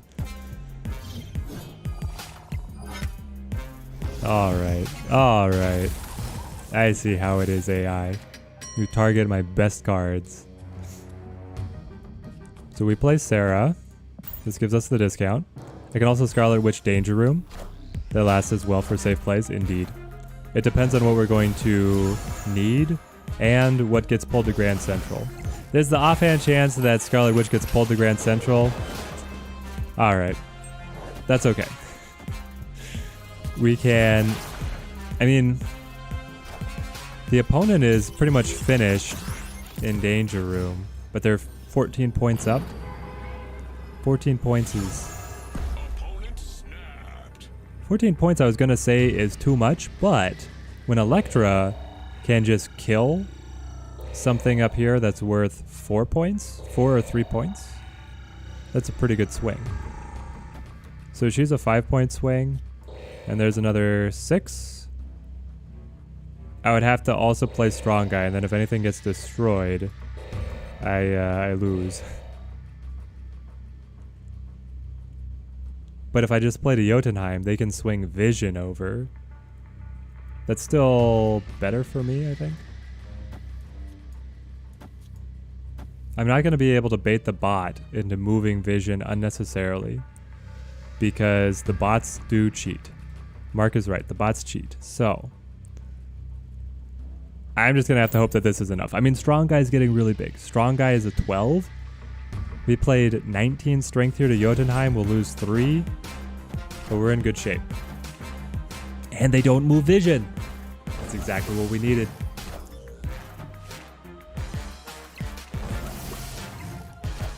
Watch all 3 get destroyed. Yeah. I'm like planning it out. And we would just be able to top them and then Danger Room just shoots. That's how it would go for me. With my luck.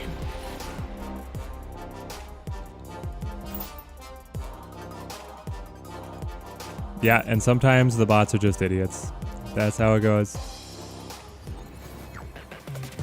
Okay, I feel like one more Sarah Miracle, and then we play either Collector or Hazmat.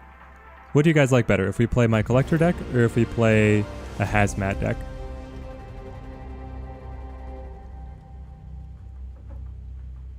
Up against a big JJ here. Electra, love it. Ooh, Sinister London. Okay. So, we would like to abuse Sinister London early, and then play Scarlet Witch to turn it off. Hazmat, also Hazmat. I don't have Hazmat, so it'd be nice to see it. Alright, after this game, we're going Hazmat. Don't have Wong, so we vote for Hazmat. Love it. Central Park. Okay. I think, so we've gained significant advantage out of Sinister London, getting the double Scorpion. We just call it a day. We put Scarlet Witch out there. She's going to turn off Sinister London and flip something else. And then we scrape together what we want after that. Ah, sewer system. Great. They get only 1 Nakia instead of 2.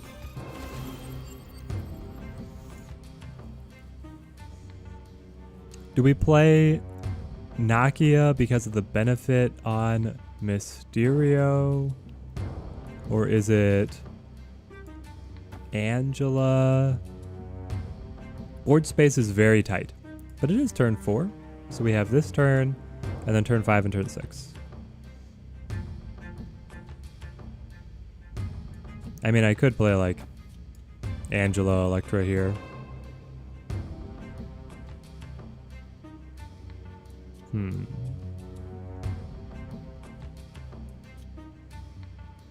I like getting Angela down a lot, but I don't know if Electra's the play. I think we wait. The board's going to be quite tight. Collector is your prime deck right now. Collector is so good. It's just so consistent. Okay, now they hit our Bishop. It's a little frustrating, but Bishop wasn't going to be able to get too big anyway.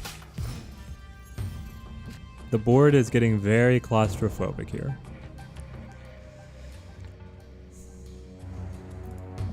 Hey, my friend, you already have 7 cards in hand. Well, how about you take some more? Just take it. Take the extra. And then we get 1 more turn after this. Well, that's making me feel like maybe Mysterio is useful.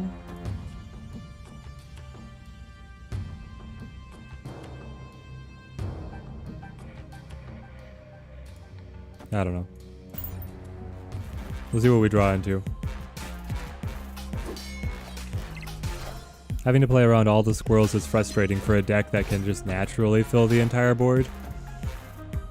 So, but it's not like you can use Scarlet Witch to turn off the squirrels. Maybe I should run Killmonger in the deck. What do you guys think? We run this Sarah, but we substitute Killmonger for... I don't know, the deck list is really tight. Substitute Killmonger for Bishop? But Bishop is so good in this deck. It's really hard to say.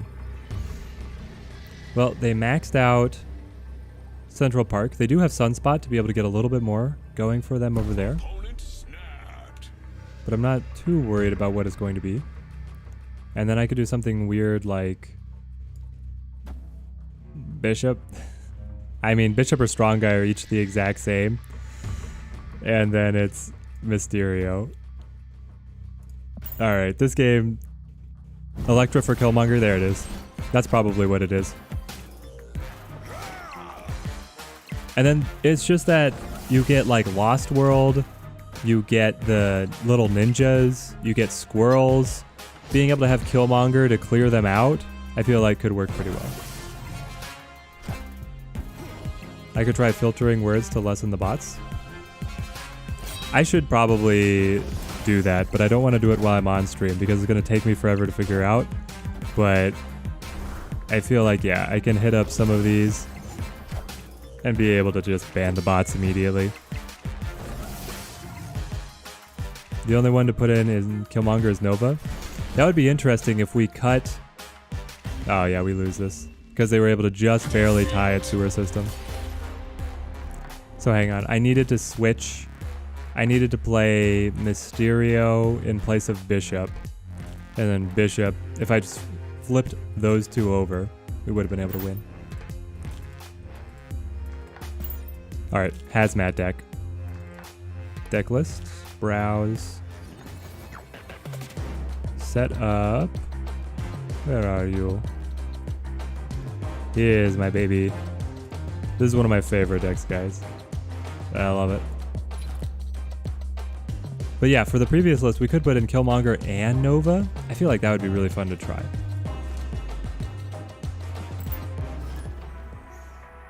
If you could take out Elektra and Lady Sif, insert Nova and Killmonger.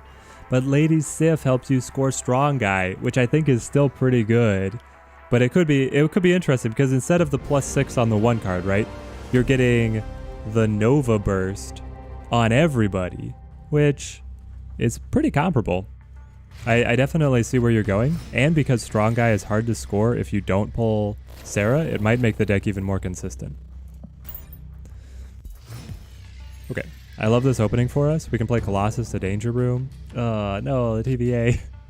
Okay, so this is going to be just a joke game. I see how it is. Do I still play Colossus? I probably play Scorpion to open.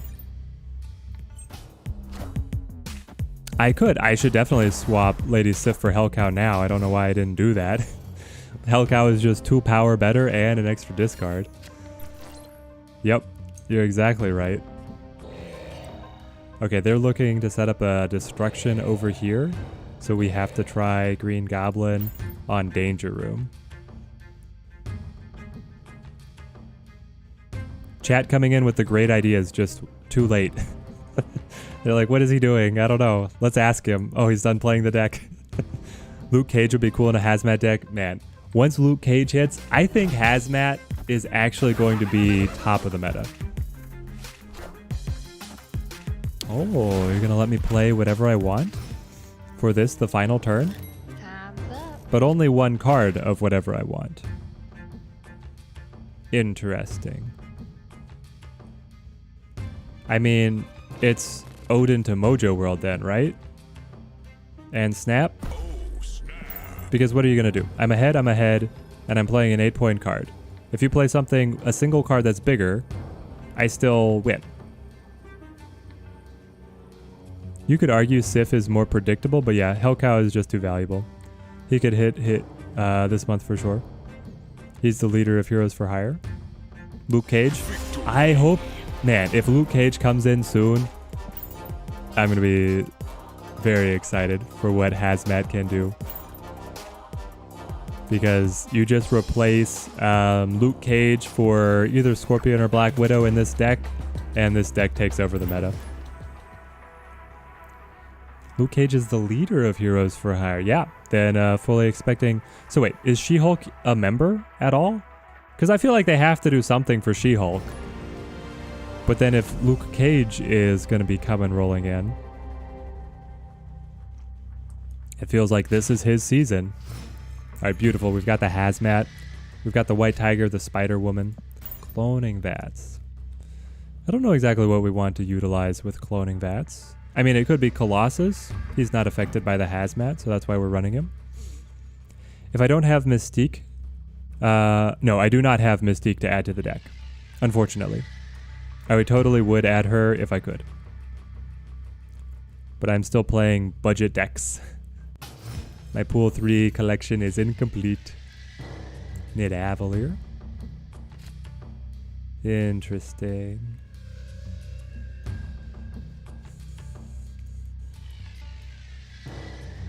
Let's go ahead and clone Colossus, because we don't necessarily see a turn 3 play. Colossus will guarantee that we get it. She-Hulk was part of the team? Okay. She-Hulk would probably release on her own with Titania. Probably a Nexus type thing. Those could be the other two. Interesting. Yeah. I hope that they give us news on what the new Nexus events are going to be like soon. And then that we get to see what the card lineup is going to be. Because, I mean, they're obviously spoiling a lot with it being the Heroes for Hire team ensemble. Okay, so we play another Colossus to Nidavellir this time, because that's more valuable. And it's just going to be really disappointing if we don't get some of these character cards out of the Heroes for Hire season. Luke Cage and Bullseye. Since his features Daredevil. Okay. Bullseye is also in the data mine. They have card art for Bullseye. He's like weird. He is a tutor card who draws like a 4-cost or something. At least that's what I'm remembering. Let's play Green Goblin. I think we sail Green Goblin to fill up a spot at Angela and the cloning vats. Try and mess our opponent up over on that side of the board. They're going to play Angela to Monster Metropolis. They get the Nightcrawler down.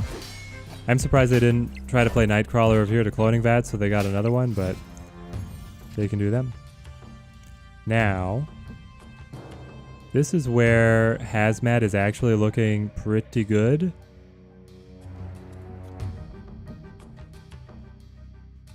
Do we Green Goblin again? I think we do. Bullseye drew a 2-cost card and would have been a perfect Carnage tutor before the Nova buff. Ah, interesting. Though now, I mean, Bullseye could tutor your Hazmat Luke Cage combo, which would be fun. In before Heroes for Hire only means heroes you can pay to hire. Yes. Pay to hire. Ah. So we're winning cloning vats. The thing is that the Hazmat is not giving us a ton everywhere else. They're likely to be able to fill out Nidavellir completely. Is Odin enough, guys? Odin's pretty good.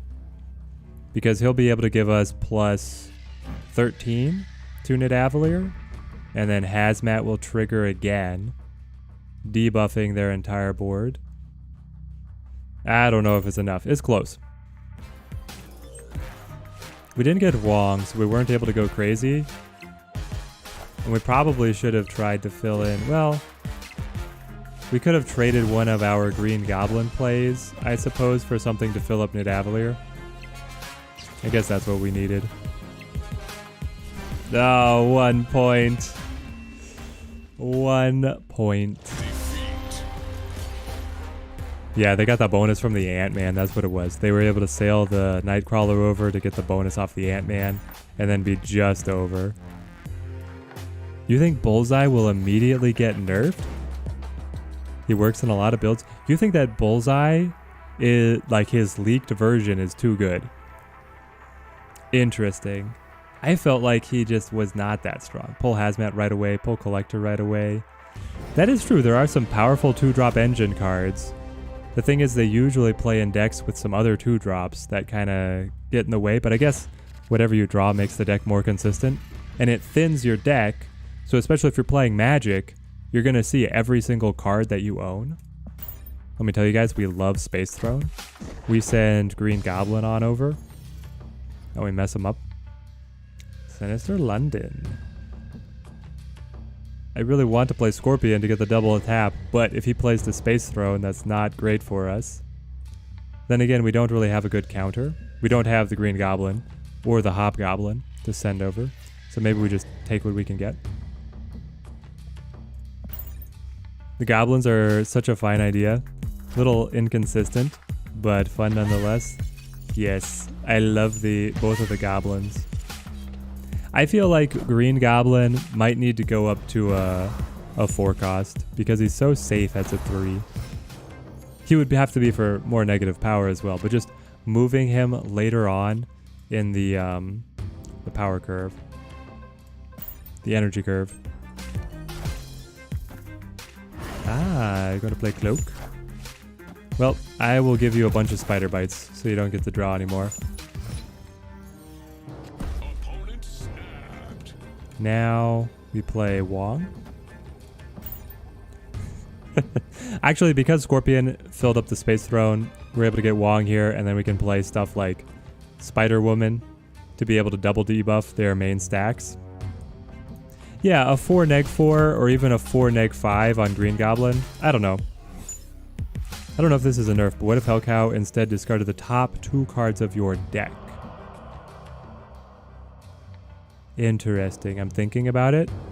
I mean, it is an enormous nerf because the goal of the deck is usually to be able to cultivate your key engine cards in hand, Swarm and Apocalypse, and get them discarded.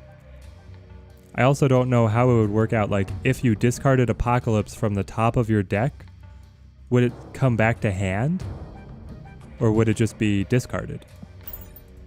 It would certainly relegate Hellcow to only play with the Hela deck, which maybe Hellcow and Hela are supposed to be the combo, but yeah, it would be a major nerf, I think. I think self-discard could still be playable, but it would be interesting. There's their Vulture. And their Cloak. So there it is. They win Space Throne. Please, show me Odin. No. Alright. Hang on. So they have cloaks at every single location? Does this mean... Interesting. It's best for us to do something like this? Hang on. Because then we get the White Tiger to Space Throne, which is more than their cloak. I feel like that's the best option. This game turned into a very weird one with Sinister London. Okay. Oh, you bring Vulture over. Yep. Is it enough? Did we win it? Did we pull it out? Oh, they had the Heimdall. Honestly, probably just nerf it to like a 2-4 on Hellcow. I don't know if 2-4 is enough. 2-4 is Lady Sif's stat line, but you're getting the extra discard. But I guess Lady Sif is targeted specifically for Apocalypse, which is like her benefit, and Hellcow is truly random. I feel like Hellcow has to go up to 3 cost. He's going to be like a 3-3. Hellcow just seems so good. And at 3-3, with the double discard, I would still be happy to run him.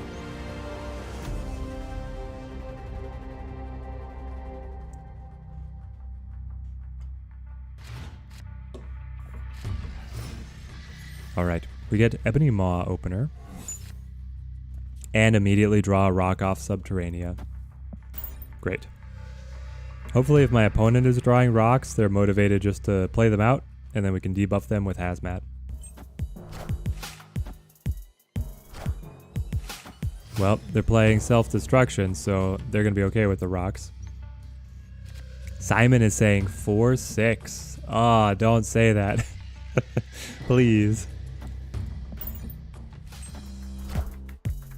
We'll play Colossus here. They go Wolverine. They're setting up their destruction lane.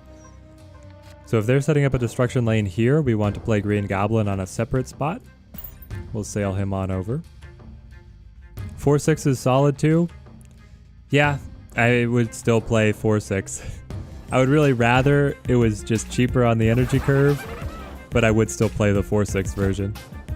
Oh, you get to destroy him immediately because of the order of the card flips? This isn't feeling great, guys. It's not feeling great. Won't make sense since Swordmaster is already a 4-7. But yeah, Swordmaster is a 4/7, but he only discards once. Hellcow discards twice.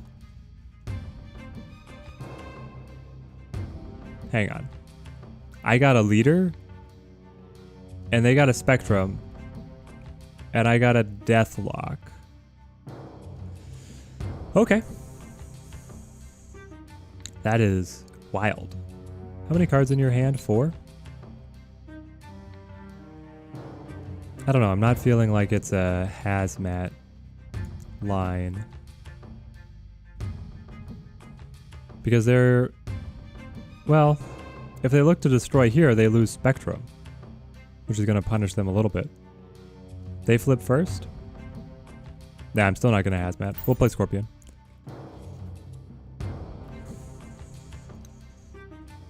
Mark is like, but make it a 1/6 with its effect. Yes. Okay, they play Enchantress, sure. Do I have the Hazmat variant? I do not. Tragically, I only have the original art. I saw the Hazmat with like the cloak and stuff, which looks amazing. Now I think we actually do play Hazmat. We'll be able to equalize here at X Mansion. And then for the final turn, we'll see what we draw. If it's an Odin, I might actually Hazmat yet again. Be able to pull into the lead. It's built ahead of the curve, and most cards ahead of the curve have a downside, so imagine the devs looked at a 2 discard as a negative at first, but it's not at all. Yeah, it felt like the devs were like, yeah, this card you have to discard to be able to play it, so we should give our players a premium stat line. The broken helmet one is fire. Okay. Yeah, I'm on the lookout for Polaris. Okay, Polaris pulled us off. Man, we're just not finding any luck here. But yeah, the Hazmat variants look great. And the original art is, I feel like, one of the lower tier original arts for me. I don't love it. So I'm looking for a variant to be able to use. I'm waiting for my big gold refund from the Nexus event to be able to hop in and get some of the variants that I'm looking for. But man, the game is just like, we bring the casino to you. Do you want a new card? Roll for it out of this pack.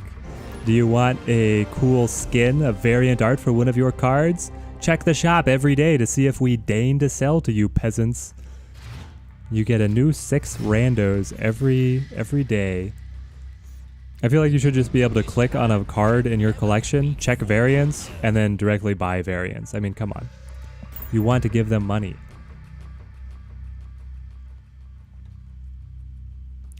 Weird World gives us Odin. So what kind of deck are they playing? Something that is going to synergize with us, hopefully. Got Mojo World. Always lucky. Hey, Domino. Sure, I'll play Domino. All the gold I earn are just for variants. Yep. They look great. Another bot, most likely. Yeah, it's certainly another bot here. Named Gavin and using these foiled cards. The thing is, I have the double... I'm not going to be able to really use the double Odin here, but it's interesting. Ah, Ironheart is nice. Okay. I'll play Ironheart. Hang on. But not like that. We play Colossus. And then we play Wong, Ironheart, Odin. And we also look to fill up Mojo. There's our own Green Goblin. You hate to see it. It would be awesome, but also a way to pay progress since variants are basically extra cards to level. It's true, they are extra cards to level, but I don't know. The boosters are pretty easy to come by. Meet somewhere in the middle. No one infinite split a Quicksilver. Yeah, I don't think anybody split their Quicksilver all the way up to gold foil.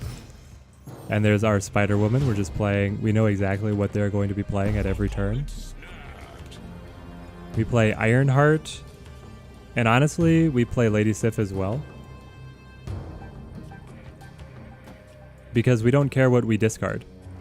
which Odin, because we have the backup Odin to be able to hit Ironheart yet again.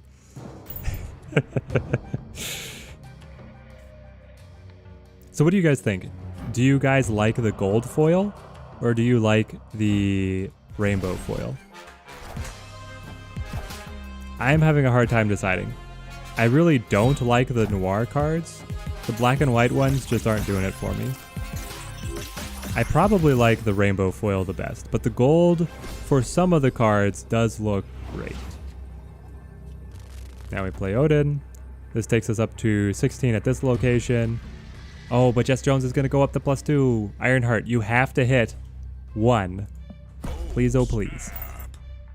Gold over rainbow, but rainbow for Brian. Okay. I mean, I like seeing that there's a split. I like seeing that there is a split. But it's probably rainbow for me. Gold is pretty okay. You don't like the triangle foil one. It's the smooth foil. Yeah, I was going to say the same thing.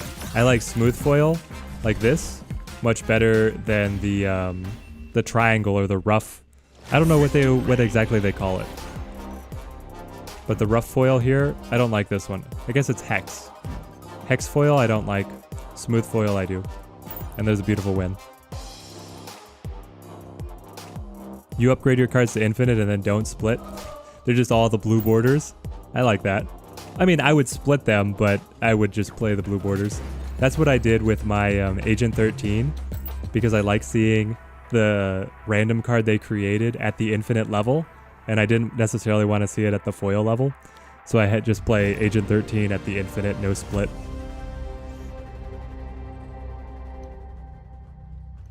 Ah, yes, Hazmat. Alright, the deck's namesake is in hand. Interesting. I would really like to see Wong or some Goblins to have a good Hazmat game. But we can play Scorpion here. There's Hobgoblin. Maybe there's hope. What was the first split? You did Electra. There's the Daredevil, guys. Our first Daredevil of the day. Turn 5, you get to see your opponent's plays before you make your own. He's already got his Daredevil up to blue. We'll give him the little emoji. Ooh, a Medusa. Medusa was a sweet card too. Atlantis, locking it up. I suppose we play Nakia. I don't really want to play Black Widow if they're playing the self-destruction.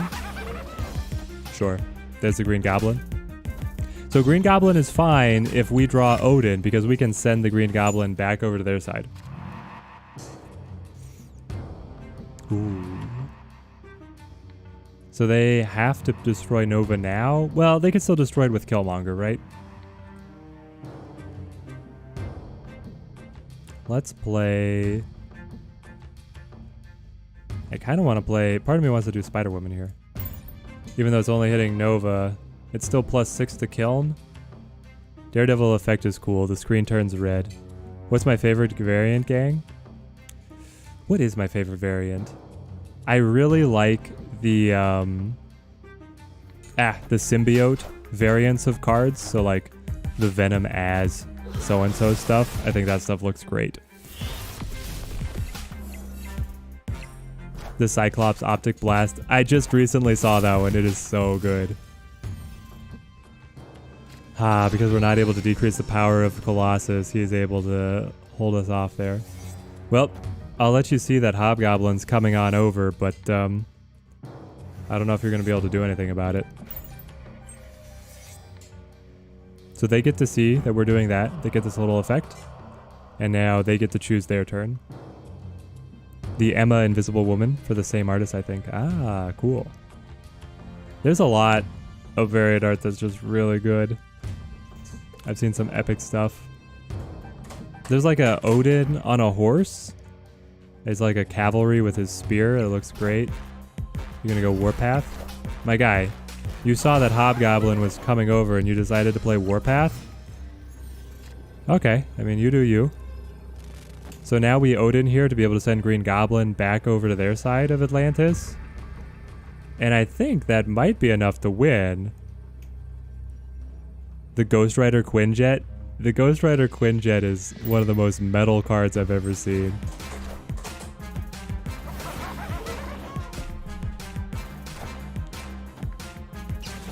We got them both.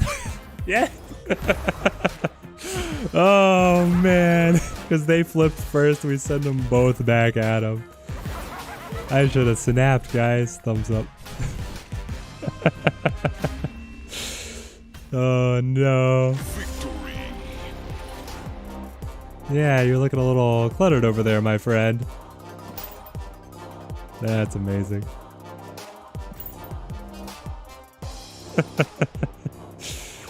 It makes sense. He's playing Daredevil, so he also plays Hobgoblin. And there you go. That was probably, I'm going to say that was my favorite game of the entire stream.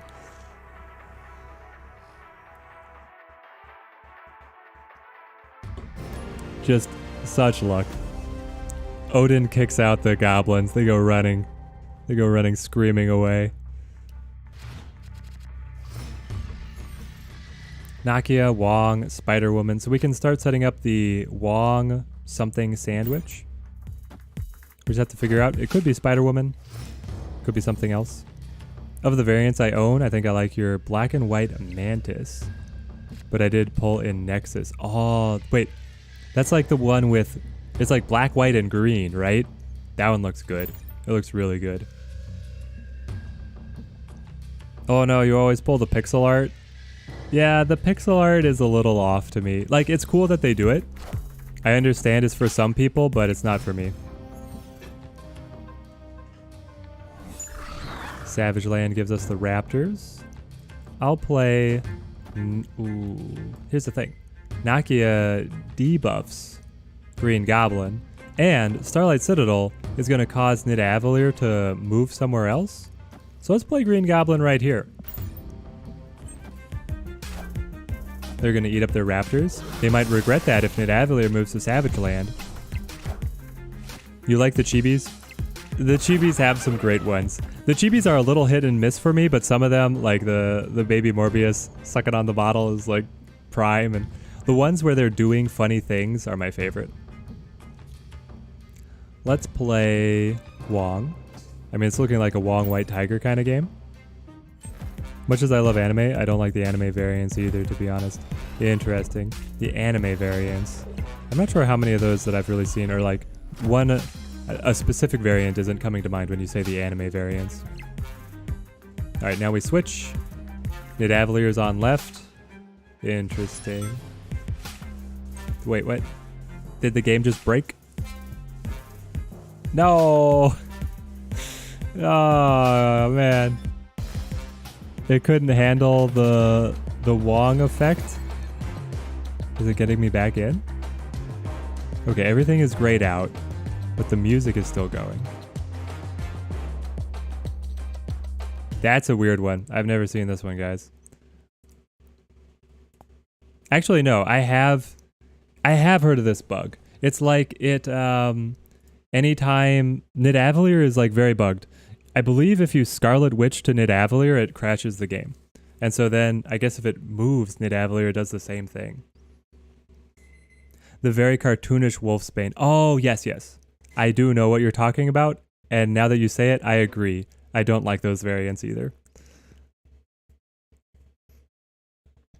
Jubilee has a lot of anime variants as well as Psylocke. Yeah.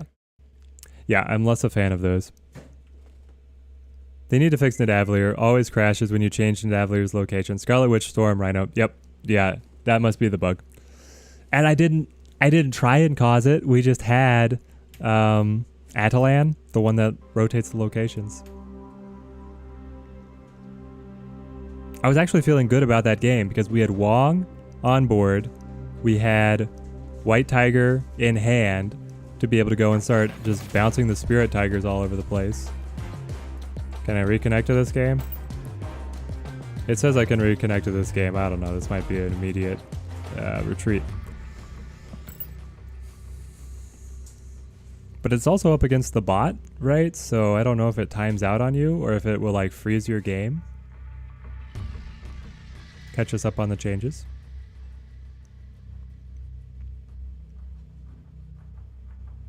It looks like... Okay. Hang on. What? How did you get Oh, you moon girled to play 2 and... Sure. And then it skipped a turn? No, thank you. It looked like it skipped one of our turns there. Escaped. Great. So when the game crashes like that, the bot is still able to take their turns, but you are kicked out. Amazing. You're hoping they add a draft style. Seeing it as a survey option got you excited. Draft would be very fun. I'm interested to see how they could implement it. I love draft in other card games I've played. Like, I loved the what they called Expeditions in Legends of Runeterra. They had draft in a game I played called Hand of the Gods. That was always some of my favorite game types. But I would really want them to focus on getting player versus player. If I can't connect with people directly, then I'm going to be less excited that they spent their time building draft. Like, I'm thinking of doing streams where, you know, I show the decks and then like the last half of the stream is games with the audience. You just like post your player code down here and then we match up and we do like little mini tournaments and whatnot. That would be amazing. Let's play Scorpion here. Double debuff. Mr. Nom Nom here. Hellcow pings Wolverine. Okay. You're gonna open. What kind of hand did you have that would allow you to cold open Hellcow? I mean, it was a pretty good one. They hit both Swarm and Apocalypse there, but friend list and friendly battles as well. Totally agree. There could be a lot of fun potential here. Like a sort of puzzle mode where you have to make N power with set cards and locations. I do enjoy puzzle modes as well. Let's play Green Goblin up against him. I think that this game actually has a lot of potential for a puzzle mode with how you can have like so much variety in the locations and other things like that. Let's play... I kind of like the idea of giving them a bunch of spider bites, because their side of the board is already getting pretty full. And Sanctum Sanctorum is going to hurt them. Getting the double green goblin punish them a lot. Let's snap. I feel great. But I really want to see... Did you guys watch the early developer showcase of the game? And they played a match against each other, the two developers, where they played to 10 cubes. And so it kept track of the winnings between the whole game. So they played a series of matches. First to win 10 cubes was the winner. And I just think that it really showcases their titular mechanic, which is the snap, and how you learn the opponent's deck, you figure out what the important swings are, you actually have space to bluff snapping, and it's like a big mind game with the opponent. Like, that just seems like it will be Marvel Snap at its best. The cube race would be pretty cool. Yep, exactly. And they can come up with some kind of cool name, call it the cube race, call it whatever. Green Goblin, Odin, White Tiger. I like this. Cube race would be cool. All right, we've got the fans on board. We just got to let the devs crank it out for us. Oh, you're saying the cube race is where it's like in an hour, how many can you win? I have seen that. If they do another one, I kind of would like to get in on it. I don't know what deck I would play, but I would just enjoy being a part of it. Let's play Scorpion. To Baxter Building? To Baxter Building.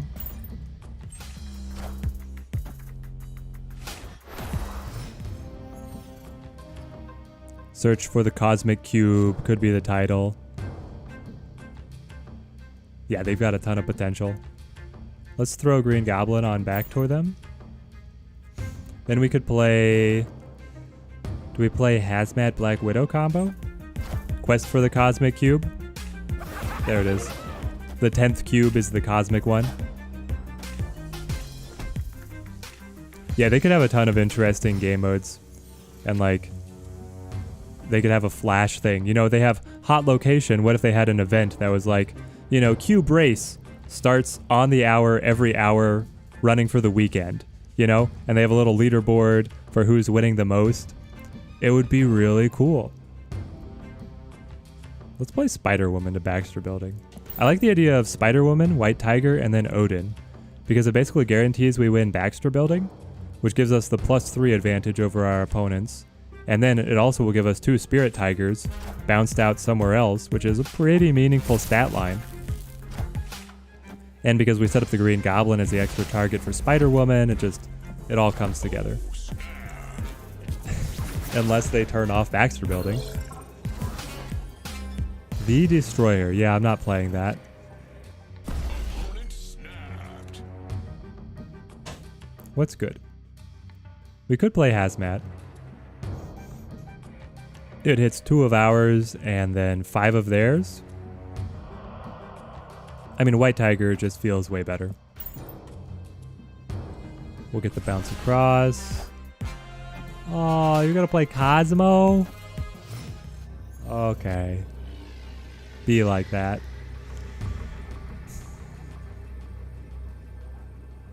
Then it's just like Odin over here.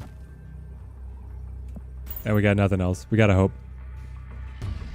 You don't even think Destroyer decks are all that great? I feel like I beat them more often than not. The Destroyer decks are kind of clunky. They're kind of inconsistent. You need a very specific set of cards to be able to get them to come together. There we go.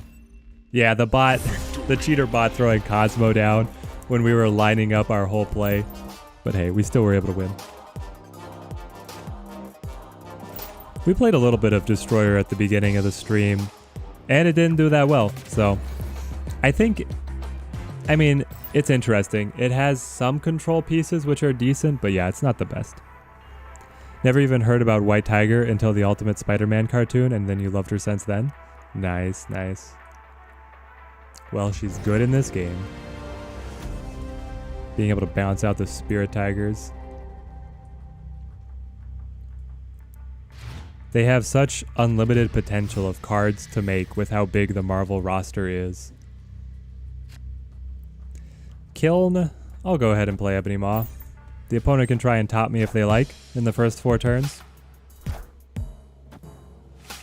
But it'll cost them way more energy than I invested there. And that's kind of the point, is we're looking at, is she Wakandan too? I'm not sure where White Tiger comes from. If she's coming from the Spider-Man, she's probably just some kind of weird character around New York, which I wouldn't be too surprised.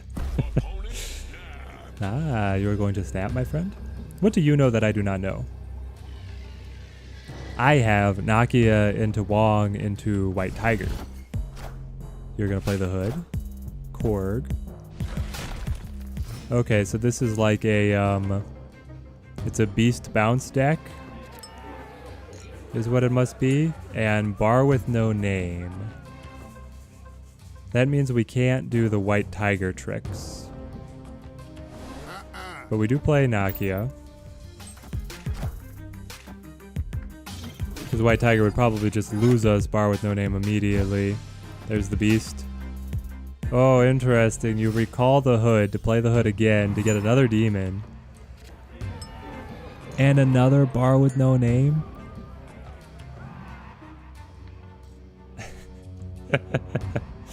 I mean, we just lose because at this, they play one more card here and the game's over. Unless, does Hazmat have a way that gets us another winning location?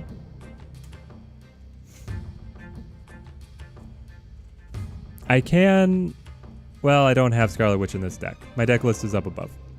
I think this is a retreat. I'm just thinking, if it was something like Black Widow, Hazmat, it would debuff here, so I would be down, but and then it would just be 0. Yeah, no, we retreat this one. The double Bar with no name, that's just weird. He can play the Hood. Yeah, he could also play the Hood at Bar with no name. That was, yeah, good catch. The Hood is a very good card. The Hood is very, very good. I'm still waiting to be able to put a deck together with my own Hood. Because I don't have Beast, and I don't have Venom or Viper to be able to play alongside the Hood, and I feel like they make him much better.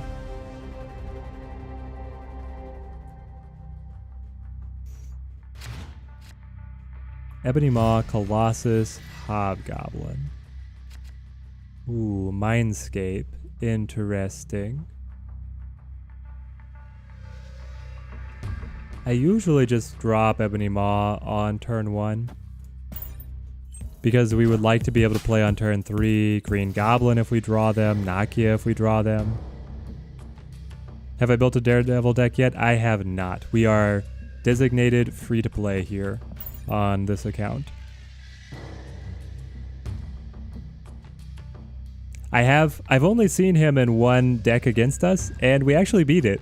If you want to go back in through the stream, we had a great game against the opponent's Daredevil deck. Absolutely fantastic game. Well, I don't want to play Scorpion because Scorpion will devalue the cards that they're going to give me on turn 6.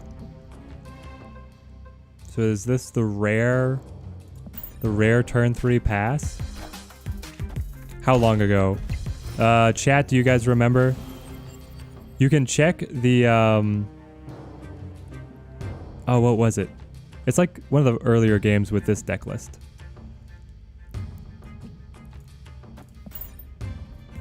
We played a couple games with this deck. I'm wondering if I can scrub through it over here. I'm not sure. Somebody in chat hopefully remembers how far back it was. Ah, Omega Red, my friend. That's an interesting decision. I'll play White Tiger. Ooh, do I play White Tiger or do I play Hobgoblin? 10 to 20 minutes? Yeah, that sounds about right. White Tiger could potentially buff up Ebony Maw to be able to win this location. Hobgoblin could screw over Omega Red for the entire game.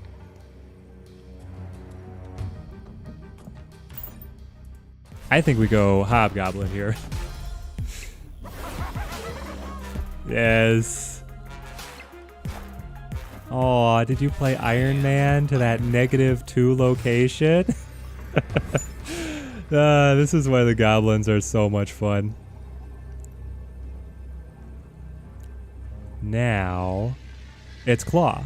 Claw and we win. Because we win this location, we buff this location, we snap, we end. There we go.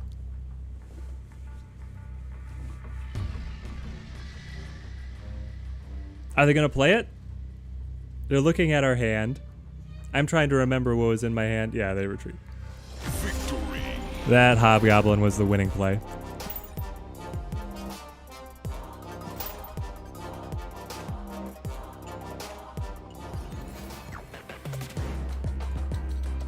Alright, I feel like it's globbering time. They just have the same voice line recorded for a bunch of different characters, but it's all different puns. That'd be amazing. I feel like one more match with this deck and then we change up things. What is everyone's thoughts on Chavez? I see that she's still in a lot of big competitive decks, but I rarely run her. Chavez, the nerf hurt her a lot, but the thing with Chavez is she makes your other combos more consistent. And if a deck just doesn't have a big 6-drop that necessarily synergizes with what they want to do, Chavez is good to be able to fit in. So she's certainly still playable. Like especially Deathwave likes to run her because you play free Death and then you play Chavez. And because you have Chavez in the deck, it makes it more likely for you to draw Death early.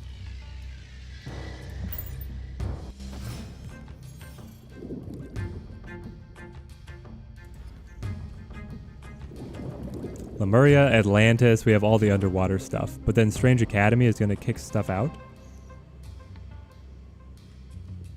Part of me really wants to play Ebony Maw while I have the chance. I could play to Lemuria, I suppose. But if I play to Lemuria... Well, yeah, I play to Lemuria. And then I play Green Goblin to Atlantis. Then I play my own card to Atlantis. And then I could play the Strange Academy. And actually playing the Strange Academy could get us in where... Oh, well, you're going to kick me over to Atlantis anyway? Fair enough, fair enough. You used to run her on a Sarah Miracle as a Ghost Rider target, but it's not as strong anymore. Interesting. So you do it, and then you get... Yeah, Ghost Rider would be able to pick it up quite consistently. Because Lady Sif discards the Chavez, and then it comes through. Let's play... What do we like? I mean, I really like this Green Goblin sailing across.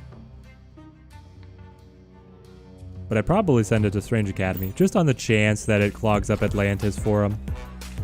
That'd be bigger for us. Oh. You're gonna kill my 12 strength? That was my entire early game, was building that card.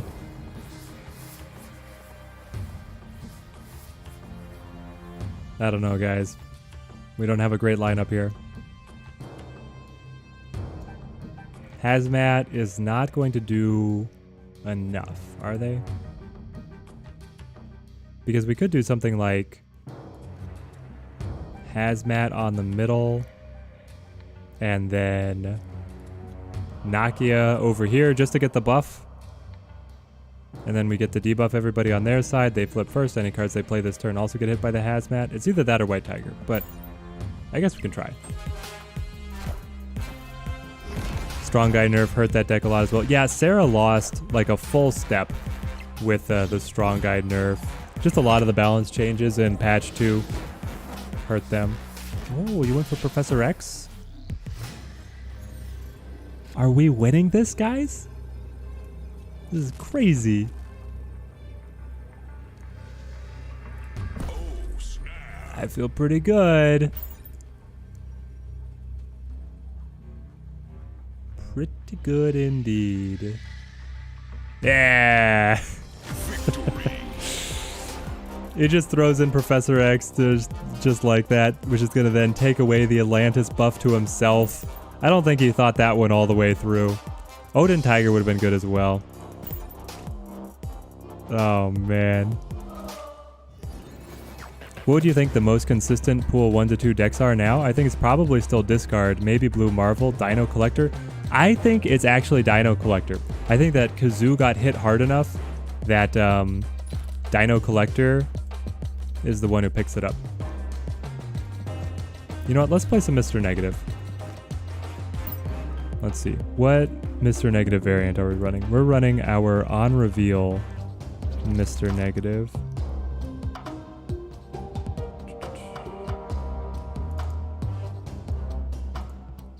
Alright, here we go.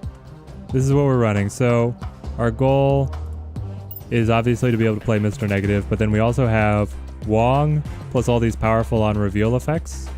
And we have Magic to be able to extend the game. Collector was your second to last pool too. Oh, second to last pool too? But it came in early. Would have loved Collector Dino. You can still love Collector Dino. It still works in pool 3.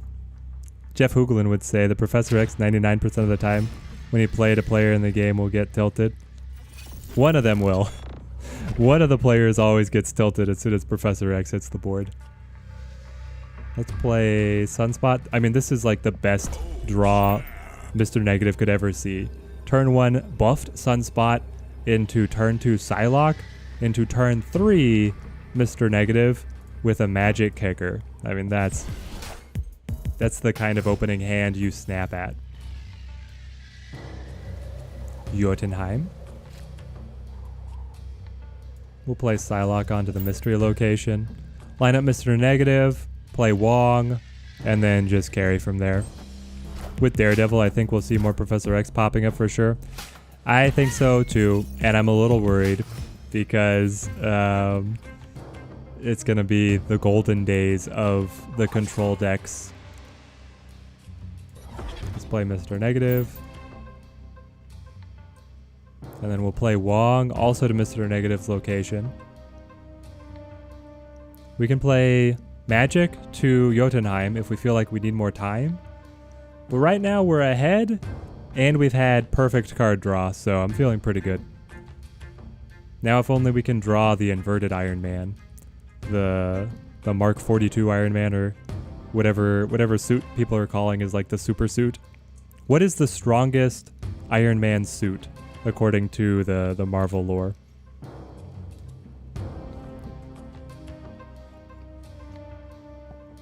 I won't be mad anymore if Professor X played in a combo. Just blindly playing him is too much of a risk.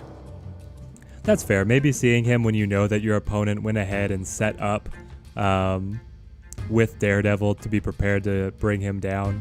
It feels a little more justified that they were able to lock out that location. But right now, when it's just like shots in the dark. He had a Venom suit. There was a Venom Iron Man suit? Okay, that has to be the most powerful then. Did it have weaponry?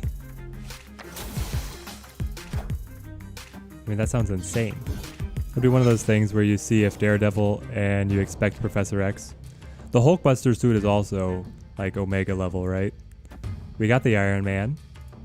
I love it.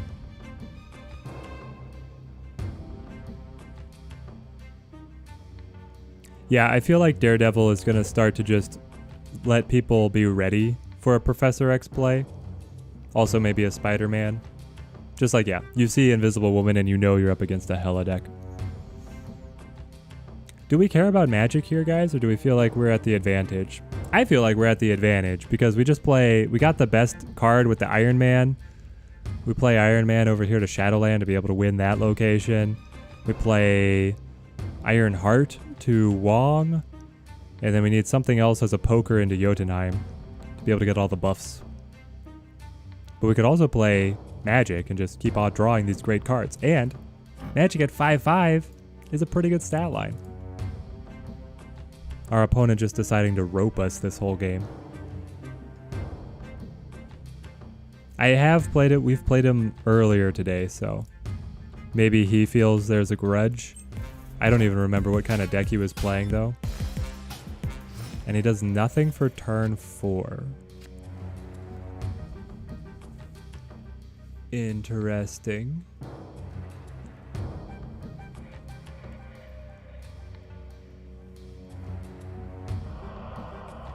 Yeah, I feel like we don't care. Yeah, we'll put the poker into Jotunheim now. We probably don't care about playing Magic. There's a retreat. Okay, finally. Victory. Put the Infinite into Jotunheim. It's going to take Jotunheim a long time to wear Infinite down. There we go. First game's a win with Mr. Negative. That was the perfect draws. Opponent just decided to waste our time a little bit there. You think he was just AFK? He may have just been AFK. I shouldn't say anything malicious about him if like he disconnected or whatnot. It is beta.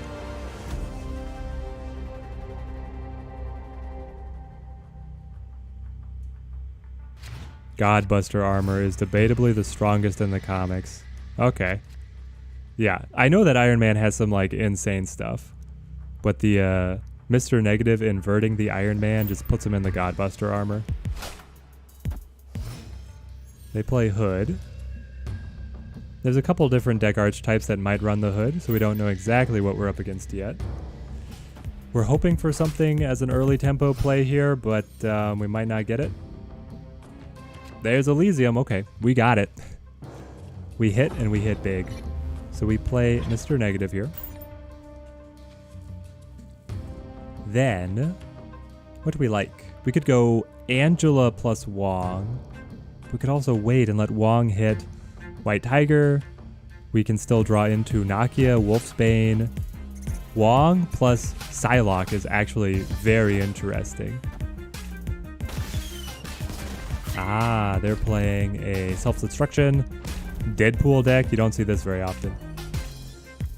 But they've got Deadpool up to 2. We'll see if our Mr. Negative can outrun the Deadpool. Murder World. Okay, well, it flipped the Murder World, but too late to be impactful. So we just play like so. And then we'll play Angela on left. Hold on to the Wolfsbane. Next turn.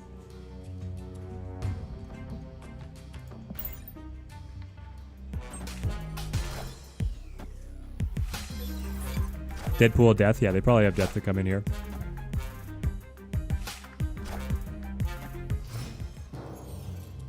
Clear for takeoff. So now it is White Tiger gives us 2 Spirit Tigers. They're in the closet.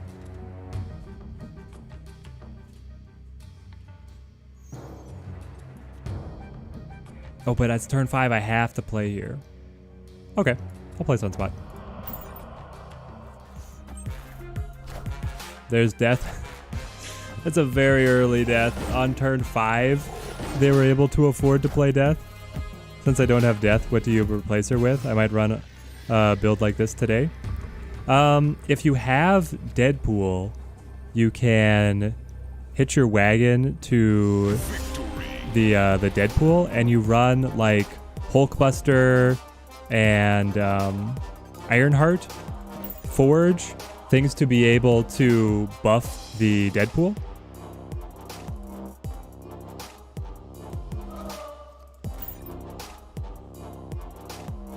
Hang on, not Death. Wong. Oh, if you don't have Wong, but you're running Mr. Negative for my deck? The variant that I would run without Wong for my deck? Let's switch it over. I've had a ton of success with, let's see, Mr. Negative. So if we take Wong out, remove him, you drop White Tiger, you drop Wolfsbane, and then you run every bit of control that you have. You run Shang-Chi, Rogue, and Leech. Lockjaw if you have it too. But the other variant that I love here is... Where's my Shang-Chi? There you are, my friend. And then where are you, Leech? We'll add Leech.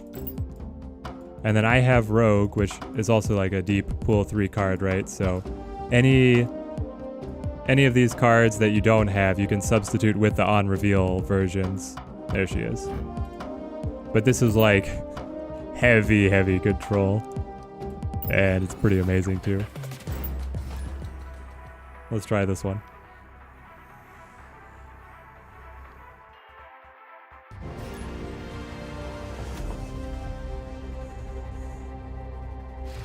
This way you have an answer to pretty much anything that the opponent tries to do.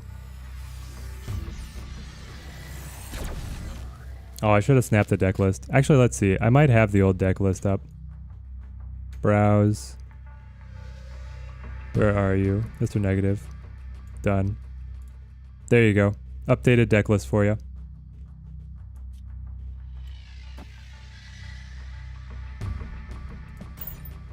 So let's see. Black Widow is certainly a flex slot here. I might be running something else besides Black Widow right now, but yeah. This is basically the deck list. No, you're good. I wanted to play this variant a little bit more to test the two next to each other anyway. They've got Bucky, Angela.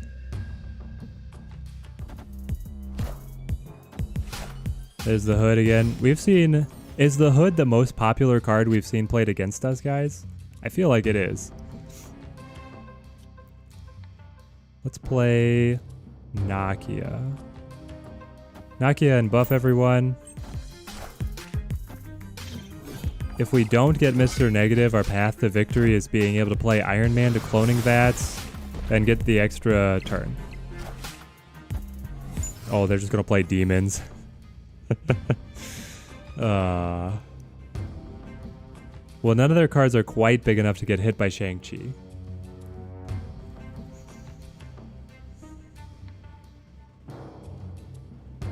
But do we still want to play one? We could play Rogue. I don't think they have any ongoing effects that we'll be able to hit in this kind of deck, so Rogue could be a free play here. Though, for the same amount of power, we can play Psylocke and be able to have 6 energy next turn. I think we do this. Alright, Teddy, you gonna call it a night? I was glad you were able to join the stream. It was nice hanging out. Hope to see you in the future.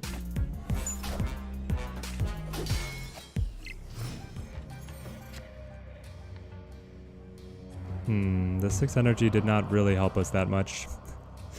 Psylocke, you have betrayed me. But I can play Iron Man here. Get the duplicate.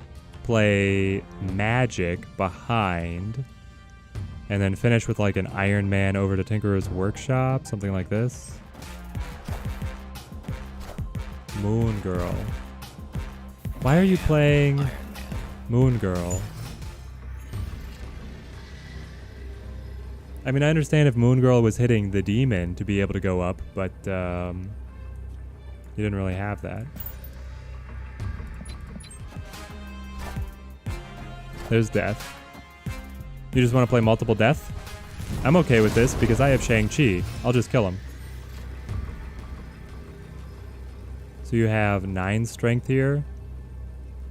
I play Shang-Chi to get me up to 7. And then I need an additional +2. Opponent snapped. Do we trust in the heart of the cards, chat, with the Iron Heart? It's what it has to be.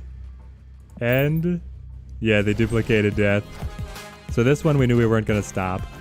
Squirrel Girl bounces out. Shang-Chi makes the kill.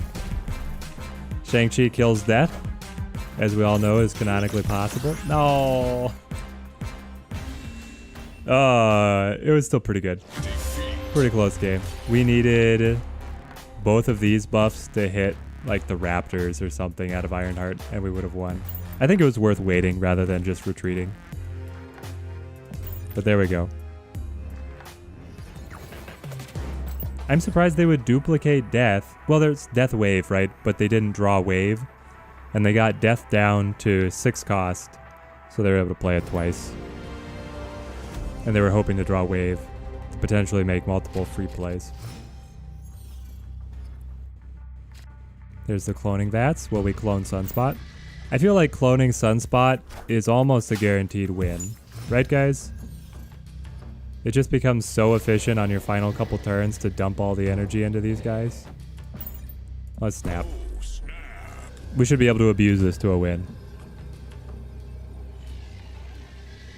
I don't know, if I was the opponent and I was like climbing seriously, I might just retreat right now. It depends on what I had in hand maybe. But, hey, you got the goose? So, nobody can play 4, 5, or 6 cost cards at this location. Interesting. I mean, I would love to play some of these more interesting cards, but I could just play Sunspot and then watch the Sunspots grow. Oh, but that Sunspot doesn't get the bonus. It's still worth it. Now we play Mr. Negative. We'll be able to clone the extra Sunspot. Play that Sunspot, maybe to the Danger Room. We'll just let Lemuria go. They filled it up. I don't think we'll be able to top them.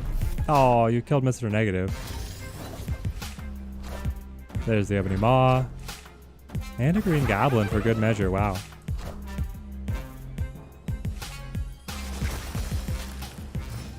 Alright. We do have Shang-Chi as a kicker. Don't have Rogue either, so I cheesed in Prof X, but everything else is the same as this deck list. That sounds like a good one. Mr. Negative is so flexible. So flexible. I love it. We can do something like this. And then with the Sunspot, to be able to gain some tempo and still put more onto the Sunspots. And then for turn 6, I don't know exactly what we want. He's just going to try and stack Danger Room here. And he's going to try and do it. Oh, he gets shot again. It's not fair, guys. We've had 2 of our cards shot out after playing 3. It hurts so much. But it does make Angela bigger. That is true. It's like Nakia. Nakia is pretty good here. And then I could play Jubilee. What would Jubilee potentially pull? She could pull the inverted Rogue. She could pull Magic. She could pull Magic. I don't know if she pulls Magic if I'm able to squeak out the win, but let's see how it goes. Oh, you had the copy of the Claw. Yes, of course. Makes sense. It's dangerous in that room. That's the magic. Okay. Interesting. Now, unfortunately, our sunspots are all gone. The sunspot at that location died. Otherwise, we could still put energy to that location, which is the one that he probably wants to be able to top us at. Do we have a way to be able to overpower Lemuria with our 7 energy? I feel like we should. We can spend... but we're 15 points down. There's no way. There's no way. It's probably just Ironheart and weight. Because Ironheart will be able to buff potentially somebody over here.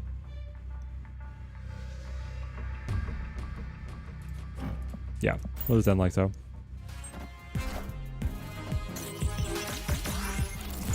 Well, we got the buffs where we needed them. Is it enough? It's enough! Yes!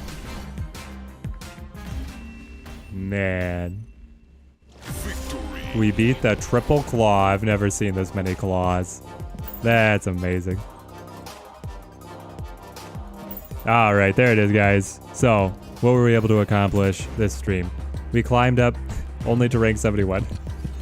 The infinite climb is a ways away, but we had a great time. We were able to showcase a bunch of great decks. We started out playing our self-discard. We collected Hellcow on stream and were able to see how powerful that is. Super happy I was able to play that before it got nerfed. We played a bunch of Hazmat. Had a lot of fun there. Actually did pretty well. I feel like we did a lot of our climbing with the Hazmat deck. We played 2 different versions of Mr. Negative. Very flexible deck archetype. We played some Sarah Miracle. And there we go. We've been live for 3 hours, so I think we're going to call the stream there. When are we going to be live next? Sometime later this week. Probably not tomorrow, but I'll post this stream up and it'll be, if you subscribe to the channel, you'll be able to see the next time that we come live. It'll be in the morning, similar time frame to this one. Thank you for the stream and the hours of entertainment. Well, thank you for showing up again, Simon, my mod, my very first mod. Have a great day, guys. It was awesome hanging out with you, chat, and I hope that your climb on Infinite also goes excellently. So